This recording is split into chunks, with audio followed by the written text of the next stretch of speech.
ඉඩ ඇති කුඩා හෝ මොහොතක දහමින් සිත් සතන් පෝෂණය කරන්නට මේ දරන වෑයමම මං හිතන්නේ පාරමිතාවක්. ඉසුවේරන්ද සෝදා ප්‍රමුඛ සසුන්කෙත අස්සද්දමු කල්යාණ මිත්‍ර සංසදයේට මේ ආදරවන්තයින්ගේ දිනය පුණ්‍යවන්තයින්ගේ දිනයක් වුණා. කොහිලවත්ත ගංගාතිලක පුරාණ විහාරයට ඇවිදිලා බෝමලු වෙහෙරමලු තින්තා ලේප කරලා වැලිමලු නැවත සකස් කරලා මහානීය පින්කම් කරලා මහා පින්ගොන්නක් රැස් කරගත්තා. දවස නිමා වෙනකොට අපේ පින්කමත් නිමා වෙන්න ඕනි. ඒත් අපි ධර්ම දේශනාවකට සූදානම් වෙනවා. අප කෙරෙහි දයානුකම්පාවෙන් දුර ඈත සිට අප කෙරෙහි දයානුකම්පාවෙන් ලබුනෝරු කන්ද ආරණ්‍ය සේනාසනාධිපති ශාස්ත්‍රපති රාජකීය පඬිත කොත්මලේ කුමාර කස්සප ස්වාමී පාදයන්න් වහන්සේ වැඩම කරලා තියෙනවා. උන්වහන්සේ ගෞරව සාදරයෙන් යුතුව පිළිගන්නවා. අද දින ඊයේ දින සිට අද දින දක්වා කරන්නට යෙදුණු මේ මහානීය පින්කම් වල අරමුණ පැහැදිලි කර ගැනීමට මේ ගෞරවනීය ඇරයුම තරුණ හදවත් පින්දමින් පෝෂණය කරන්නට විරවීරය ගන්න සසුන්කෙත අස්සද්දමු කල්යාණ මිත්‍ර සංසදයේ නිර්මාතෘ ඉසුරේරන්ද ජයතිලක සූරාණනි ඔබටයි මේ ඇරයුම මේ පුණ්‍ය කර්මයේ මහානීය පින්කමේ අරමුණ පැහැදිලි කරන ලෙස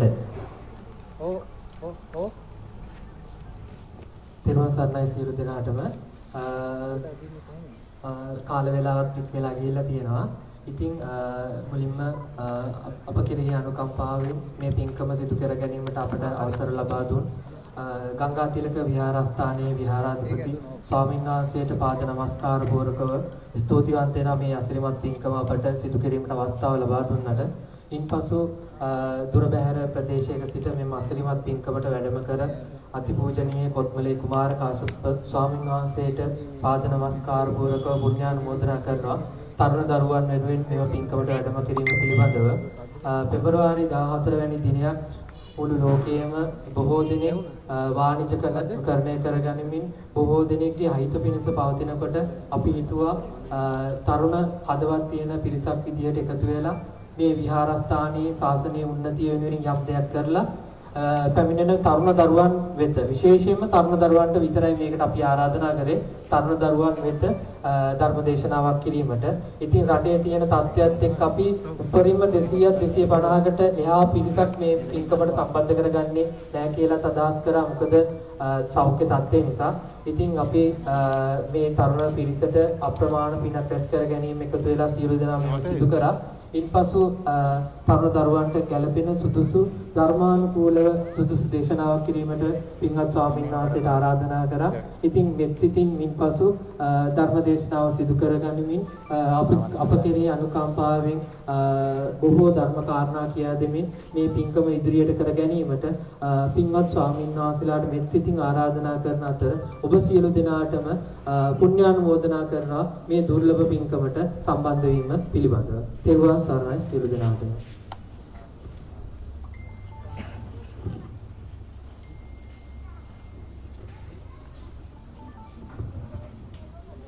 ධර්ම ශ්‍රවණාබිලාසී සියලුම පින්වතුන්ට හැකි ඇති තැනකින් වාඩි වෙන ලෙස ගෞරවයෙන් ආරාධනා කර සිටිනවා.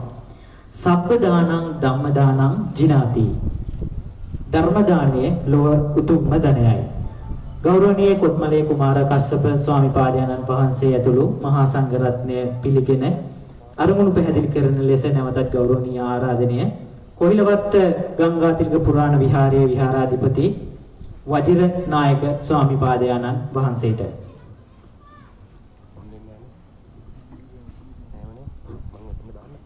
ගෞරවනීය වැඩමවා වදාළ ලබුණු කන්ද ආරණ්‍ය සේනාසනාධිපති රාජකීය පඬිත පූජ්‍යපාද කොත්මලේ කුමාර කාශ්‍යප ස්වාමීන් වහන්සේ ප්‍රදාන කාරුණික පින්නතුනි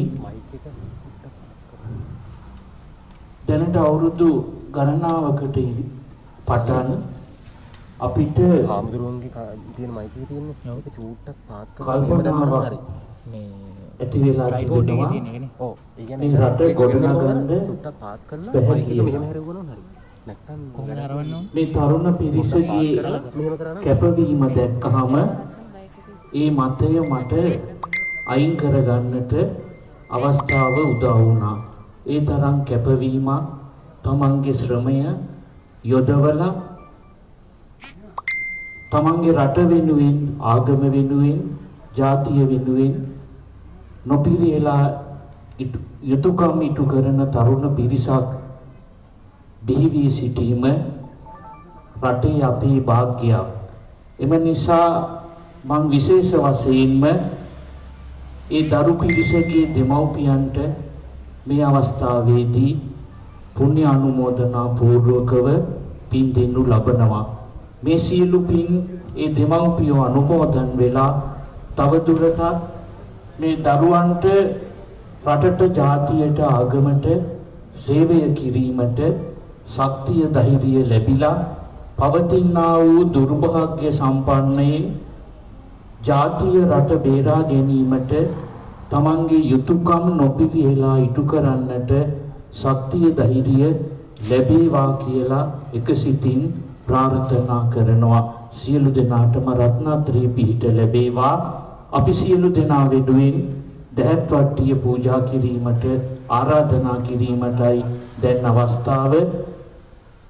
නැවත වාරයක් ඊ타ත්ම දුර බැහැරක ඉඳන් වැඩමවා වදාළ ගෞරවනීය ලබුනෝරුව කන්ද ආරණ්‍ය සේනාසනාධිපති රාජකීය පඬිත පූජ්‍යපාද කොත්මලේ කුමාර කාශ්‍යප හාමුදුරුවන්ටත් සිදු කරන ශාසනික ආගමික ජාතික කටයුතු සාර්ථකව ඉටු කර ගැනීමට පිහිට ලැබේවා. රත්නත්‍රයේ පිහිට ලැබේවා.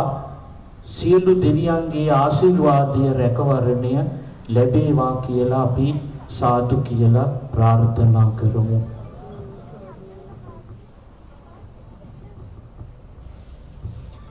පුණ්‍ය සිත් ප්‍රමුඛ ස්තුතිය පුදු කරනවා ගෞරවනීය ස්වාමීන් වහන්සේ.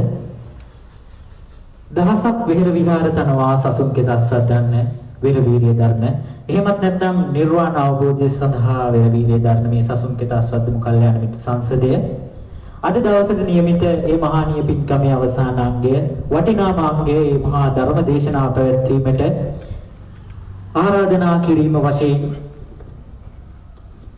ලබුනෝරු කන්ද ආරණ්‍ය සේනාසනාධිපති ඒ වගේම විශේෂයෙන්ම මතක් කර යුතුයි ත්‍රිපිටක ශීත ධර්මය විනාශ මුඛයට කණ්ඩායම් විනාශ මුඛයට අදදරන සමයක මහා ඉන්ද්‍රකීලයක්සේ මහා මේරු පර්වතයේසේ මේ ත්‍රිපිටක ශීත ධර්මයේ රැක ගන්නට වෙර වීරිය දරන මහා නායක ස්වාමීන් වහන්සේ නමක් තමයි අපි මේ ධර්මාසනාරූඪ වැඩවසන්නේ. උන්වහන්සේට දැහැත් වට්ටියේදී ආරාධනා කරන්නට මේ තරුණ හදවත් පින්දමින් පෝෂණය කරන්නට තරුණ විල් පින් නැමැති මලෙන් ලස්සන කරන්නට වෙර වීරිය දරන සසුන්කත අස්සද්දමු සංවිධානයේ නිර්මාතෘ ඉසුරු එරන්ද ජයතිලක කල්යාණ මිත්‍රයාණෙනි ඔබටයි මේ ඇරයුම ගෞරවනීය ස්වාමීන් වහන්සේට දැහැත් වට්ටිය පූජා කර ධර්ම දේශනාව ආරම්භ කරන ලෙස ආරාධනා කිරීමට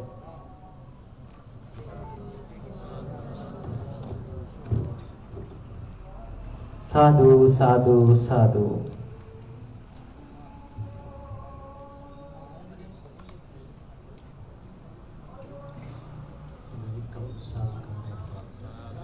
साधु साधु साधु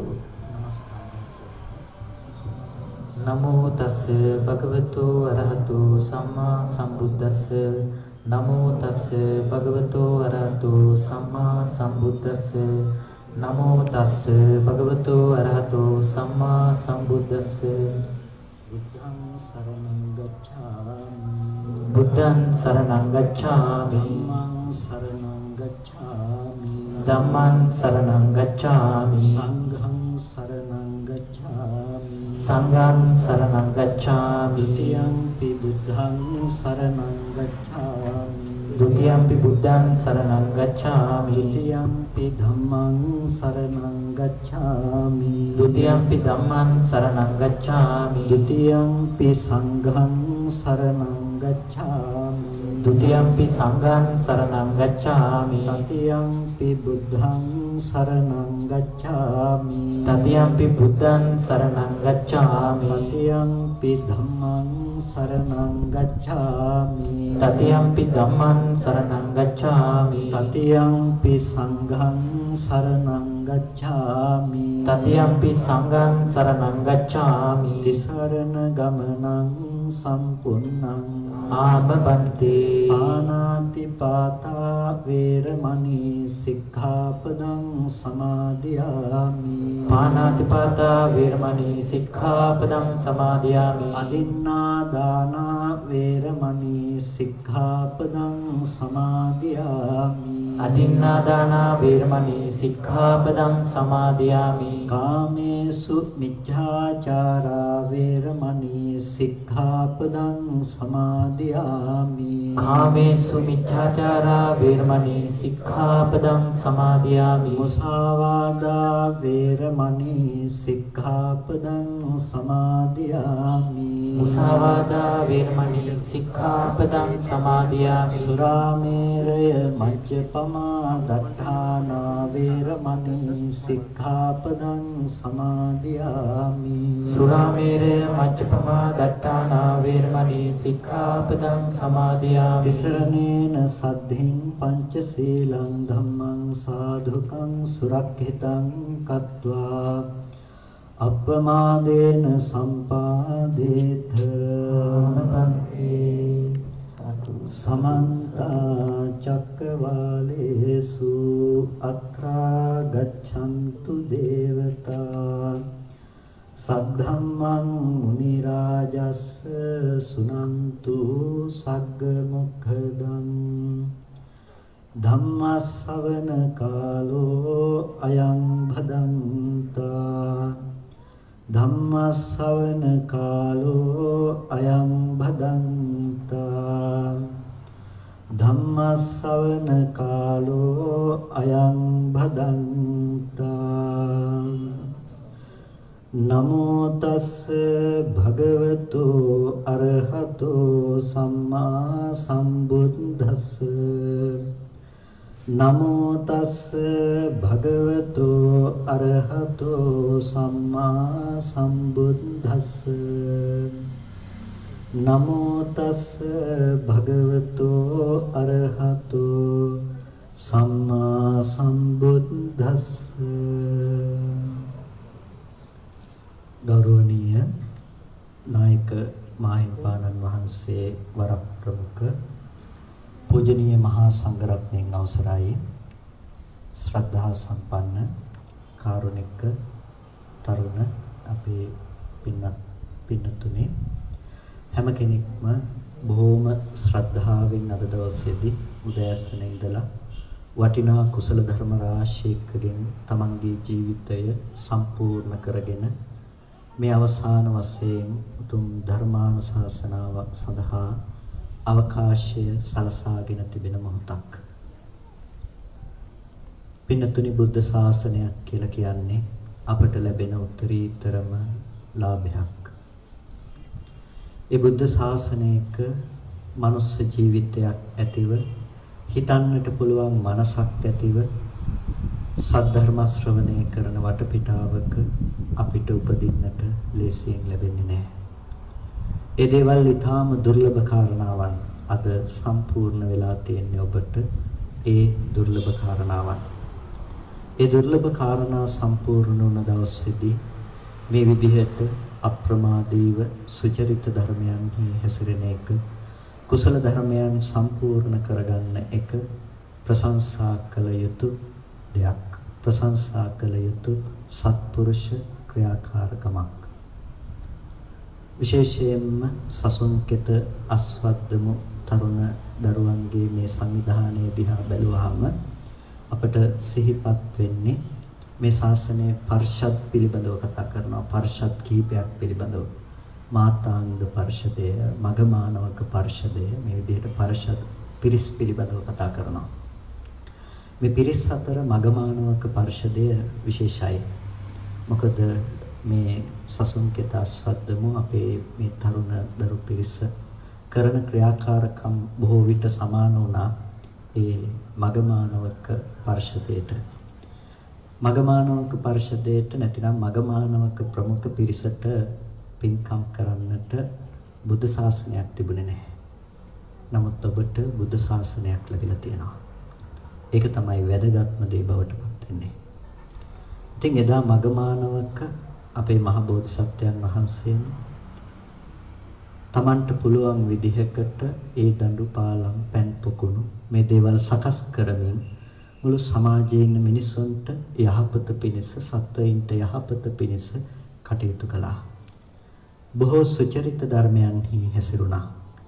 ඒ බොහෝ සුචරිත ධර්මයන්හි හැසිරීම හේතු කරගෙන මරණින් මත්තේ සක්‍ර දිව්‍ය රාජ්‍ය සඳහා සුදුසුකම් ලැබුවා. නැතිනම් සක් දෙවිඳුන් වෙලා උත්පත්ති ලැබුවා. ඒ වගේම ඔහු ඇසුරු කරපු 32 දෙනෙකුගෙන් පටන් ගත්ත ඒ මහා පරිෂදය නැතිනම් ඒ මහා පිරිස ඔහුගේ පිරිස භාවයට පත් වෙලා දිව්‍ය ලෝකයේ ඉපදුනා. පින්තුනි ඒ මගමානවක පරිෂදය වගේම තමයි ඔබේ මේ ක්‍රියාකාරකමත් ඔබේ මේ සත්පුරුෂ ක්‍රියාකාරීත්වයත්. මේ විහෙර විහාරස්ථාන බොහෝමයක් පිළිසකර කරමින් කල යුතු වතාවත් කරමින් මේ කරන කටයුත්ත ඉතාමත් සුවිශේෂී. බුද්ධ ශාසනයේ උන්නතිය අතීතයේ ඉඳලම සිදුුනේ ඔබ වැනි මෙවැනි සත්පුරුෂ ක්‍රියාකාරකම් වල නියුතු වුණ අපේ සත්පුරුෂ පින්වත් ජනතාව නිසාමයි. අපි බැලුවහම ඇතැම් විට තමන්ගේ ජීවිතය පිළිබඳව හිතන්නේ නැතිව ශාසනය රැක ගැනීම වෙනුවෙන් කටයුතු කළ නිසා තමයි අපේ රටේ බුද්ධ ශාසනය අපට අද දවසේදී උරුම වෙලා තියෙන්නේ. ලෝකේටම බුද්ධ ශාසනය උරුම වෙලා තියෙන්නේ. අනුරාධපුර පොළොන්නරුව දිහා බලනකොට අපිට බොහොම ශාස්ත්‍රීය ඉතිහාසයක් දකින්නට පුළුවන්කම තියෙනවා. ඒ ශාස්ත්‍රීය ඉතිහාසය ගැන කතා කරනකොට කතාවතක් කියන්නේ අනුරාධපුරෙන් වහලට නගින පුපුලෙකුට පොළොන්නරුවෙන් ගිහිල්ලා බහින්න පුළුවන්කම තිබුණා. ඊතරම් ළඟින් ළඟ පිහිටි ජනාවාස තිබුණා කියලා. හැබැයි ඒ කොතනකවත් දකින්න පුළුවන් දේ ජනාවාස තිබුණ බවට නටඹුන්. ඒ කොතනකවත් එච්චර ජනාවාස තිබුණ බවට නටඹුන් දකින්නට නැහැ. දකින්න තිබෙනවා නම් නටඹුන් තියෙන්නේ සියල්ලක්ම වගේ විහෙර විහාරස්ථානවල. සියල්ලක්ම වගේ ශාසනයට පූජා වුණ බිම් කඩවල වල. බොහෝ කලාතුරකින් රජමාලිගාවලත් දකින්න පුළුවන්කම තියෙනවා. නමුත් වැඩි කොටසක්ම තියෙන්නේ ඒ පූජනීය ස්ථානවල. තමන්ගේ ජීවිතයේ තමන් ජීවත් වෙන තැනට වැඩිය එදා බෞද්ධයෝ විශේෂයෙන් සැලකුවා මේ ශාසනයට අයිති දේ. ඒ ශාසනය රැක ගැනීම වෙනුවෙන් ඔවුන් කරපු කටයුතු දිහා බලනකොට තමන්ගේ ගෙදරට ගල් කැටයම් නොදාපු ඇත්තෝ පන්සලක තියෙන වැසිකිළියට යන තැනටත් සඳකඩ පහනට මුරගලට කොරවක් ගලට ගල් කැටයම් දාලානේ හැදුවේ. හිතන්නකො මොනතරම් මේ වැසිකිළියකට යන තැන එච්චර වැදගත් තැනක් නෙමෙයි. එච්චර නොවැදගත් තැනටත් එච්චර වැදගත් තැනක් දීලා සකස් කළා. තමන්ගේ නිවස සකස් කරගත්තේ නැහැ. ඒ බඳු පැවැත්මක් තියෙන විදිහට. මේකට හේතුව මොකක් කියලා අපි හිතන්නට ඕනේ. ඔවුන්ට ලෝකේ පැවැත්මට වැඩිය උත්තරීතර සැනසීමක් ලබාගත් දෙයක් තිබුණා. ඒ උත්තරීතර සැනසීම ඔවුන් ලබාගත්තේ ධර්මයේ තුල. ඔවුන් ධර්මයට සැලකුවා. ධර්මයේ පවත්වන්නට කියලා 아무තු දෙයක් පවත්වන්නට පුළුවන්කම තිබුණේ නැහැ. ඔවුන්ට පුළුවන්කම තිබුණේ විහෙර විහාරස්ථාන පවත්වන්නට, ඒ වගේම මහා සංඝරත්නය රැක බලා ගන්නට. ඉතින් ධර්මයට කෙනෙක් සත්කාර කරනවා නම් ධර්මය රැක ගන්නට ඕනේ නම් ඔහු සත්කාර කළ යුත්තේ එලෙසයි. ඉතින් අද දවසේදී ධර්ම ශ්‍රවණයට පැමිණි මේ හැම දිනාටම දැක ගන්නටත් ලැබුණා. ඒ වගේම මේ ධර්ම පූජාවක් විදිහට අපි දකින පාදෝවණය කරලා මහ විශාල ශ්‍රද්ධාවකින් ඒ කරපු කටයුතු. ඒක ඉතින් උතුම් වූ ධර්ම පූජාවක් හැටියටයි අප සිද්ධ කරන්නට අවශ්‍ය වෙන්නේ. ලෝතර බුදුරජාණන් වහන්සේගේ ධර්මයට කරන පූජාවක්, ධර්මයට කරන සත්කාරයක්, ධර්මයට කරන උත්තරීතර වන්දනාවක් හැටියටයි ඒ සියලු දේ අප සලකන්නට අවශ්‍ය වෙන්නේ. ඉතින් ඒ උතුම් පූජාවන් අපි උතුම් ධර්මයටම කරන උත්තරීතර පූජාවක් ලෙස ඔබේ සිත් සතන් සතුට කරගන්නට ඕනේ. චේතනාවනේ කර්මයේ බවට පත් වෙන්නේ. ඉතින් අපේ සිත ඒ ඔස්සේ අපි මෙහෙයුවොත්, ඒ ඔස්සේ අපි අරගෙන ගියොත් තමයි ඉන් ජනිත වන කුසලයේ වැඩි දියුණු කරගෙන අපිට ඒ කුසලයේ මහත්ඵල මහත් ආනිසංසදායක තැනට අරගෙන යන්න පුළුවන්කම තියෙනවා. ඒක මේ වැඩම කරපු ස්වාමීන් වහන්සේට සීමාවම අර උත්තරීතර ධර්මයේ ගැන හිතනවා වගේ හිතන්නට පුළුවන් කමක් නැහැ. ඉතින් ඒ නිසා හිතන්නට ඕනේ ඔබ ධර්මයට කළ පූජාවක්. ඒ ධර්මයට කළ සත්කාරයක් හැටියට අන්න එතකොටයි එහි ආනිසංස පක්ෂය ඉතාමත් දියුණු කොට ඔබට ඇති කරගන්නට පුළුවන්කම තියෙනවා. ඉතින් අද දවසේදී බොහොම අලංකාරවත් විදිහට සෑරදුන් සුදෝසුදෙන් බබලන විදිහට වුණ ආලේප කරලා ඒ මලු සකස් කරලා මහ විශාල පූජාවක් කරලා තියෙනවා. පින්නතුනි මේ සිද්ධ කරගත්ත දේවල් සුළු දේවල් නෙමෙයි. ඒවා මහ විශාල කුසල. ඒවා මහ විශාල ආනිසංසදායක දේවල්. බුදුරජාණන් වහන්සේ දෙව්ලොවින් මනුලොවට වැඩම කරනකොට මහ විශාල පූජාවක් සිදු කළා. ඒ තමයි ගංගාරෝහණ පූජාව. ගංගාරෝහණ පූජාව සිද්ධ වෙනකොට ඒ ගංගාරෝහණ පූජාව සිද්ධ වන්නට හේතුුනේ බුද්ධානුභාවය නෙමෙයි. ඒ ගංගාරෝහණ පූජාව සිද්ධ වන්නට හේතු උනේ ලෝතර බුදුරජාණන් වහන්සේ බෝධිසත්ව කාලේ කරපු එක කුසල කර්මයක්. තමන්ගේ පුතා පසේ බුද්ධත්වයට පත් වෙලා පුතාව හොයාගෙන ගියපු තාත්තට දැනගන්නට ලැබුණේ තමන්ගේ පුතා පිරිනොම් පාලා කියලා. ඒ ප්‍රදේශයේ හිටපු ජනතාව පසේ බුදුරජාණන් වහන්සේගේ ධාතු තැන්පත් කරලා 16ක් හදලා මේ 16 ළඟට ගිහිල්ලා බොහොම දුකෙන් නමුත් තමන්ගේ පුත්‍ර ස්නේහයක් උපදවාගෙන මහත් ශ්‍රද්ධාවෙන් යුක්තව කැලේ වෙවිගෙන ඇවිල්ලා තිබුණු මේ සෑය වටේට සුද්ධ කරලා ඒ කියන්නේ වටාපතක් ප්‍රමාණය සුද්ධ කරලා සුදු වැලි ගෙනල්ලා වැලි හොයාගෙන ඇවිල්ලා වැලි අතුරලා දජපතාක නංවලා පොඩි රිදි කැලක් හොයාගෙන කොඩියක් විදිහට නංවලා ඒ කරපු උත්තරීතර වන්දනාවේ කරපු උත්තරීතර පූජාවේ ආනිසංසය තමයි සම්මා සම්බුද්ධත්වය අවබෝධ කරගෙන ඒ ගංගාරෝහණ පූජාව වැනි මහා උත්තරීතර පූජාවක් ලබන්නට හේතුනේ කියලා. ඒ මහා උත්තරීතර පූජාව දැකපු කිසිම කෙනෙක් බුද්ධත්වයේ ප්‍රාර්ථනා නොකර හිටියේ නැහැ කියනවා. ඒ තරම් ආශ්චර්යජනක වටිනා පූජාවක්.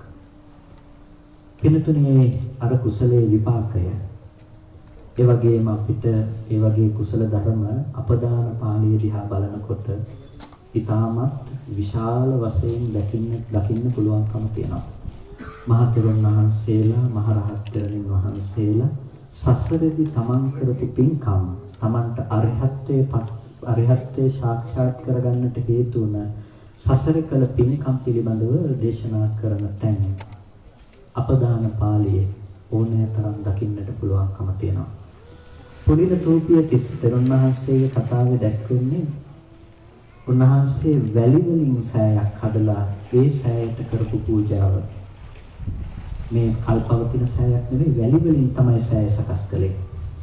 ඒකෙන් බොහෝ කාලයක දුගතියක උපදින්නේ නැතුව සුගතියෙන් නොලම ඉපදිලා මේ ජීවිතේ නිවන් අවබෝධ කරගන්නටත් ඒ කුසලයේම හේතු වුණා කියලා උන්වහන්සේ අපදාන පාළියේදී දක්වනවා. පින්නතුනි හිතන්නකො කුසලයේ තියෙන විපාකය මොනතරම් බලවත්ද කියලා. අපිට තවත් එක පුංචි දෙයක් කියලා පේන්නට පුළුවන්. ඒසා ආනිසංස ගෙනවිත් දෙන දෙයක්. නමුත් ඒක නිකම්ම ඒ தത്വයට බලවත් වෙන්නේ නැහැ. ඒකට අපි කළ යුතු දෙයක් තියෙනවා. ඒ කළ යුතු දේ තමයි අපේ චේතනාව එපමණකටම අපි ශ්‍රද්ධා සම්පන්නව බලවත්ව පිහිටවා ගන්නට ඕනේ. අන්න එහෙම කළොත් තමයි ඒකේ ආනිසංසය එන්න අපිට වැඩි වෙන්නේ. සාමාන්‍යයෙන් හිතේ ස්වභාවය තමයි අපි කරන දේවල් කරපු දවසට සතියක් දෙකක් යනකම් අපිට මතක හිටිනවා ඊට පස්සේ අමතක වෙලා යනවා ටිකෙන් ටික.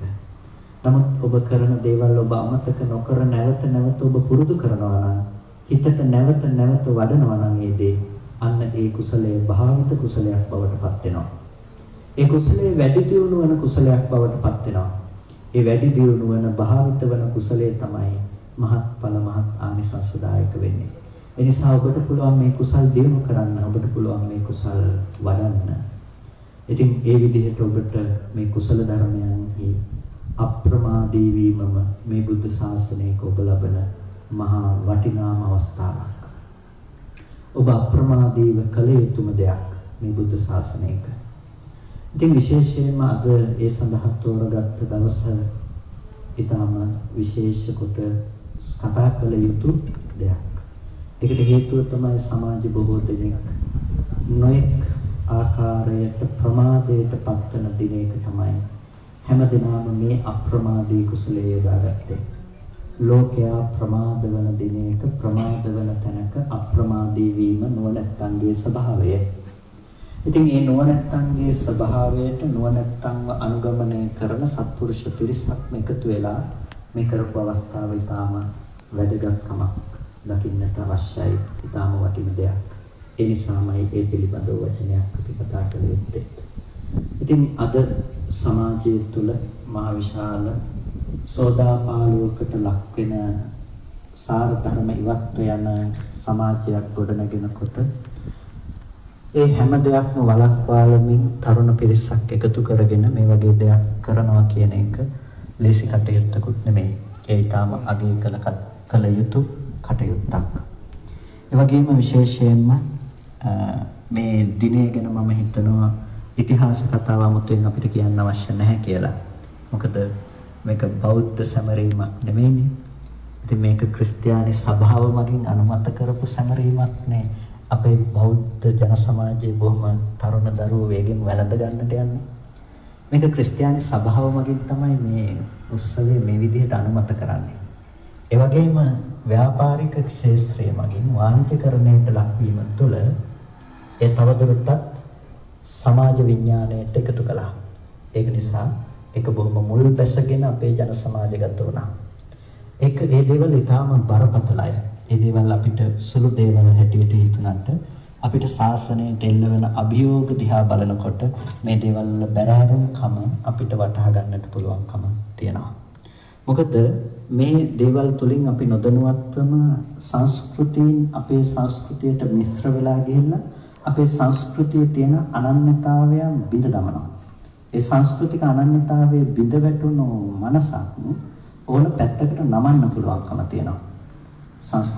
සංස්කෘතික අනන්‍යතාවයේ බිඳ වැටුණු මනසක් ඕන පැත්තකට ඊට පස්සේ නමන්න පුළුවන්කම තියෙනවා. අපි දැක්කනේ කවුරුත් දකින්නට ඇතිනේ පහුගිය කාලේ මහ විශාල ආందోලනයක් තිබුණා. අන්‍යාගමිකකරණය පිළිබඳව නැතිනම් බෝන්නගෙන් කිරීම සම්බන්ධයෙන්. ඉතින් බොහොම සංවිධානාත්මකව සිද්ධ කරන කටයුත්තක්. ගෞරවනීය අපේ අවසරයි ගංගොඩවල සෝමනායක ස්වාමීන් වහන්සේ මේ කටයුත්ත පිළිබඳව හඬ අවදි කරලා උන්වහන්සේ පිළිබඳව දැක්වුවා මේ ක්‍රියාකාරකම සිද්ධ වෙන්නේ කොහොමද කියලා. මානසිකව වට්ටල කෙනෙක්ව නැතිනම් මානසිකව වැටෙන පුද්ගලයන් ඉලක්ක කරගෙන ඒ බඳු දේවල් ක්‍රියාත්මක වෙනකොට මෙන්න මේ වගේ සමාජ පසුබිමක්, ඒ කියන්නේ අද ගොඩනැගෙන සමාජ විනාශකාරී සමාජ පසුබිමක් ඔවුන්ගේ අභිප්‍රායන් ක්‍රියාත්මක කරගන්නට හොඳ තෝතැන්නක් බවට පත් වෙනවා. විශේෂයෙන්ම මට කෙනෙක් කියවලා තිබුණ කතාවක්. ඒ තමයි මේ අර කලා ලෝකයේ හිටපු ප්‍රධාන කෙනෙක් බෝර්න්ගෙන් කරපු ඒ පාස්ටර්ගේ කතාව. ඒ පාස්ටර් කලින් බෞද්ධ කෙනෙක්. ඒ බෞද්ධ කෙනෙක් එයා මානසිකව වැටුණු අවස්ථාවක ඒ මානසිකව වැටුණු මොහොත බලලා ඔහුව අන්‍යාගමිකකරණයට භාජනය වුණ හැටි ඔහුම ඔහුගේ කතාව කියනකොට බොහොම පැහැදිලිව තේරුම් ගන්න පුළුවන්කම තියෙනවා. ඉතින් අන්න ඒ වගේ සමාජයේ අපේ තරුණ දරුවන්ගේ සිත් සතන් කඩාගෙන වැටෙන තැනට මූලාශ්‍ර සපයගත්තට පස්සේ ඒ දේවල් සකස් කරාට පස්සේ අර ඔවුන්ගේ ක්‍රියාකාරීත්වය ක්‍රියාත්මක කරන්න බොහොම පහසුවෙන් ඔවුන්ට පුළුවන්කම තියෙනවා. ඉතින් ඒ බඳු දේවල් අපිට වළක්වනවා කියන එකපාර නතර කරන්න පුළුවන් දේවල් නෙවෙයි. මොකද ඒක සමාජ ප්‍රවාහයක්. සමාජ ප්‍රවාහයක් නතර කරන්න පුළුවන් ක්‍රමය තමයි ඒකට ප්‍රතිවිරුද්ධ තවත් රැල්ලක් හදන එක. ඉතින් මම හිතනවා මේ බඳු දේ තමයි අපි කළ යුත්තේ. අපේ තරුණ පිරිස එකතු කරගෙන මේ බඳු දේවල් වලට අපි එකතු කරගෙන ක්‍රියාත්මක වෙනකොට උන්ට ලැබෙන උතුලින් ලබන අවබෝධයක් විශේෂයෙන්ම බොහොම දුක් විඳ යුතුම කාරණය තමයි ඒ සිද්ධියක් නෙමෙයි. එච්චර දෙයක් වෙනකොට අපේ සමාජය තුළ කෙනෙක් අපේ දරුවෙක් ඒ සංවිධානයට අයිති කෙනෙක් විදිහට හදපු සමාජ මාධ්‍ය ගිණුමකට ඇවිල්ලා තිබුණ අපේ බෞද්ධයින්ගෙන් ඇවිල්ලා තිබුණ රික්වෙස්ට් ප්‍රමාණය. ඒක තමයි භයානකම දේ. කොහොමද අපි ඔකට ඇතුල් වෙන්නේ? මට මේ වගේ මානසික ප්‍රශ්න තියෙනවා, මට පුළුවන් ද සහනයක් ලබා ගන්න. මගේ දෙමව්පියන්ට මේ වගේ අසනීපයක් තියෙනවා, පුළුවන් ද දෙමව්පිය හොඳ කරගෙන මටත් ඔකට ඇතුල් වෙන්න. මෙන්න මේ වගේ මහා විශාල ප්‍රමාණයක් දින කිහිපයක් ඇතුළත තොරතුරු හොයාගෙන අවිල්ලා තියෙනවා. ඉතින් හිතන්නකෝ අපේ සමාජය යන්නේ කොහෙටද කියලා. අපේ සමාජයේ ඒ තරුණ සතන් වැඩ කරන්නේ මොන පැතිවලටද මොන දේවල් වලටද කියලා. ඉතින් ඒ නිසා රැල්ලෙන් රැල්ලට ගහගෙන ගියා වගේ නෙමෙයි. ඒකෙන් එන ඊළඟ ප්‍රතිඵල එය අල්ලගන්න බලාගෙන ඉන්න ඊළඟ කුමන්ත්‍රණ කියන දේවල් නිසා අපේ සමාජය බොහොම වෙසණයටපත් වෙනවා. ඒ නිසා ඔබ සිද්ධ කරන මේ කාරණය, මේ කාර්යය, මේ ක්‍රියාකාරකම ඊටාම වැදගත් වෙනවා අපේ බෞද්ධ ජන සමාජයේ තවදුරටත් ආරක්ෂා වෙලා සංරක්ෂණය වෙලා ඉදිරියට අරගෙන යන්නට. මොකද මේ ඔස්සේ තරුණ පිරිසක් එකතු වෙනවා. ඔවුන්ට නිරන්තරයෙන්ම ධර්මයෙන් අවවාද අනුශාසනා ලැබෙනවා. එතකොට ඔවුන්ට ඒ තුළ රැකවරණයක් සැලසෙනවා. විශේෂයෙන්ම එබඳු කුමන්ත්‍රණයන් ක්‍රියාත්මක වන්නට ප්‍රධානම හේතුව තියෙන්නේ අපේ බෞද්ධයින්ට ලැබිය යුතු ධර්මෝපදේශ ලැබෙන්නේ නැතිකමනේ. ඔවුන්ට මේ ශාසනයෙන් ලැබිය හැකි ගැඹුරු ධර්මයේ පිළිබඳව තියෙන අනවබෝධය තමයි ඒකට ප්‍රධාන හේතුව බවට පත් වෙන්නේ. ඉතින් පින්කම් කිරීම විතරක් නෙමෙයිනේ දැන් සිද්ධ වෙන්නේ. ඒකට මේ පින්කම කරනකොට මේ ඒකරාශී වෙන පිරිසට බණ පදයක් අහන්නට අවස්ථාව සැලසෙනවා. ඒ තුළින් තමන්ගේ ජීවිතය පිළිබඳව අවබෝධයක් ඇති කරගන්නට පුළුවන්කම තියෙනවා. ඉතින් ඒක තමයි වැදගත්ම දේ. ඒ නිසායි මම මේ අවස්ථාව ඉතාමත් විශේෂ වැදගත් අවස්ථාවක් හැටියට දකින්නේ. ඒක මේ මහා සමාජයේ යන පරිහානි ගමන බලක්වන්නට හේතු වෙන විශාල රැල්ලක් බවට පත් කරගෙන තවදුරටත් මේක දියුණු කරගන්නට ඔබට ශක්තිය සැලසේවා කියලා ඔබ සියලු දෙනාටම අපි ආශිර්වාද කරනවා. ඉතින් විශේෂයෙන්ම අද දවසේ ඒ සංකල්ප ටිකත් එක්ක කතා කරනකොට මම ස්වභාවයෙන් දේශනා කරන පැත්තක් නම් ජීවිතය ගැන කතා කරනවා අඩුයි. සාමාන්‍යයෙන් අපි අවබෝධ කරගත යුතු නිර්වාණගාමිනී ප්‍රතිපදාව පැත්ත ගැන තමයි මූලික කරගෙන ගොඩක් වෙලාවට දේශනා සිද්ධ කරන්නේ. නමුත් අද ආධුනික පිරිසක් බොහෝම ඉන්න නිසා මේ ශාසනය කතා කරන ක්‍රමය මොකක්ද කියන එක ගැන මේ ශාසනය ඔබේ සිතට සැනසෙල්ලක් ලබා ගත යුතු පැති ගැන කතා කරන්නට කල්පනා කළා. ඉතින් බැඳීම් කියන දේවල් ලෝකේ ජීවත් වෙනකොට කාටත් ඇති වෙන දේවල්. බැඳීම් කියන දේවල් එක පැත්තකින් මහා බාධාවක්. ඉතින් අද දවස හඳුන්වන්නේ ආදරවන්තයින්ගේ දවස කියලානේ. ඉතින් ආදරය කියන්නේ අකුසලයක් නේ. ඔබේ. ඒක අකුසල ධර්මයක්. ඒතකොට කෙනෙකුට හිතෙන්නට පුළුවන් එහෙනම් ඒ අකුසලය නිසා මේ ඔක්කොම අපායයිද කියලා. ඒකට අපායගාමී මට්ටමේ කර්මපතයක් සකස් වෙන එකක් හැටියට බුදුරජාණන් වහන්සේ පෙන්වන්නේ නැහැ බඳු දේවල් ගැන. නමුත් ඒ බඳු දේවල් අකුසල ධර්මයක්. ලෝභය කියන දේ, තණ්හාව කියන දේ කුසලයක් හැටියට දක්වන්නේ නැහැ.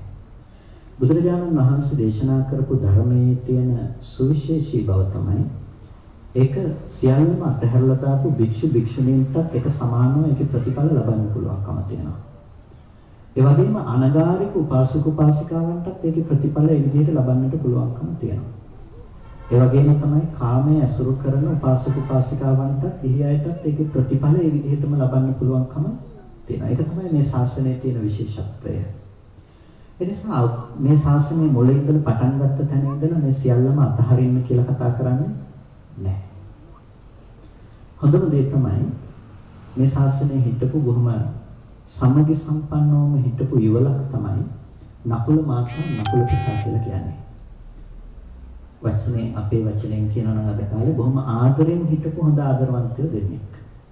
මේ නකුල මාතා සහ නකුල පිතා බොහොම වයසට ගිහිල්ලා මේ දෙන්න බොහොම එකතුව සමගියෙන් හිටියේ. දවසක් බුදුරජාණන් වහන්සේ ළඟට ගිහිල්ලා නකුල පිතා කියනවා ස්වාමීනි භාග්‍යවතුන් වහන්සේ මේ මම නකුල මාතාව මගේ ළඟට හැන්දගෙන ආවේ මගේ ළඟට එක්කගෙන ආවේ ඇය බොහොම පොඩි කාලෙදී. ඒ කියන්නේ මේ බොහොම වයසට ගිහිල්ලා මේගොල්ලෝ වයසට ගිහිල්ලා කියනවා තරුණ කාලෙදී මම බොහොම ළමා වයසේදී පොඩි වයසේදී තමයි මම මගේ ළඟට එක්කගෙන ආවේ. ස්වාමීනි මම මෑව සිතින්වත් අතික්‍රමණය කළේ නැහැ. මෑව ඉක්මවා මම වෙන කාන්තාවක් පිළිබඳව හිතින්වත් හිතුවේ නැහැ. ඉතින් කයින් මම වරදවා යනවා කියන එක කවර කතාවක්ද? ඉතින් ස්වාමීනි මේ ජීවිතේ අපි දෙන්න දැන් මේ අවසාන කාලෙ වෙනකන් එකට හිටියා. ස්වාමීනි අපිට පුළුවන් ද මරණින් මත්තේ එකට ඉන්න කියලා. ඊට පස්සේ නකුල මාතාවක් කියනවා ස්වාමීනි මම මේ නකුල පිටුතුමත් එක්ක ආවේ මම බොහෝ කාලයකට කලින් පොඩි කාලේ නැතිනම් තරුණ කාලේදී ආවේ. ස්වාමීනි මේ නකුල පිටුතුමා මාව කවදාවත් හිතින් අතික්‍රමණය කළේ නැහැ. මමත් ඔහු අතික්‍රමණය කළේ නැහැ. ස්වාමීනි අපිට මරණින් මත්තේ එකට ඉන්න පුළුවන් ක්‍රමයක් තියෙනවද කියලා අහනවා. දැන් මෙහෙම ප්‍රශ්නයක් අහපු ගමන් බුදුරජාණන් වහන්සේ දේශනා කරන්න ගියේ නැහැ බැඳීම කියන එක හොඳ නැති දෙයක්. මේක නරකයි මේක අතාරින්න. ඕක සසරට ගියොත් එහෙම ඕක වෙනත් දෙයක් වෙයි කියලා එහෙම දේශනා කළේ නැහැ. බුදුරජාණන් වහන්සේ දේශනා කළේ මොකක්ද? එහෙම ක්‍රමයක් තියෙනවා. ඔබට පුළුවන් මේ ජීවිතේ මේකට ඉන්නවා වගේම මරණින් මත්තේත් එක සමාන ස්වභාවයකට යන්න පුළුවන්කම තියෙනවා. මොකක්ද මේ සමාන ස්වභාවයකට යන්න තියෙන ක්‍රමය?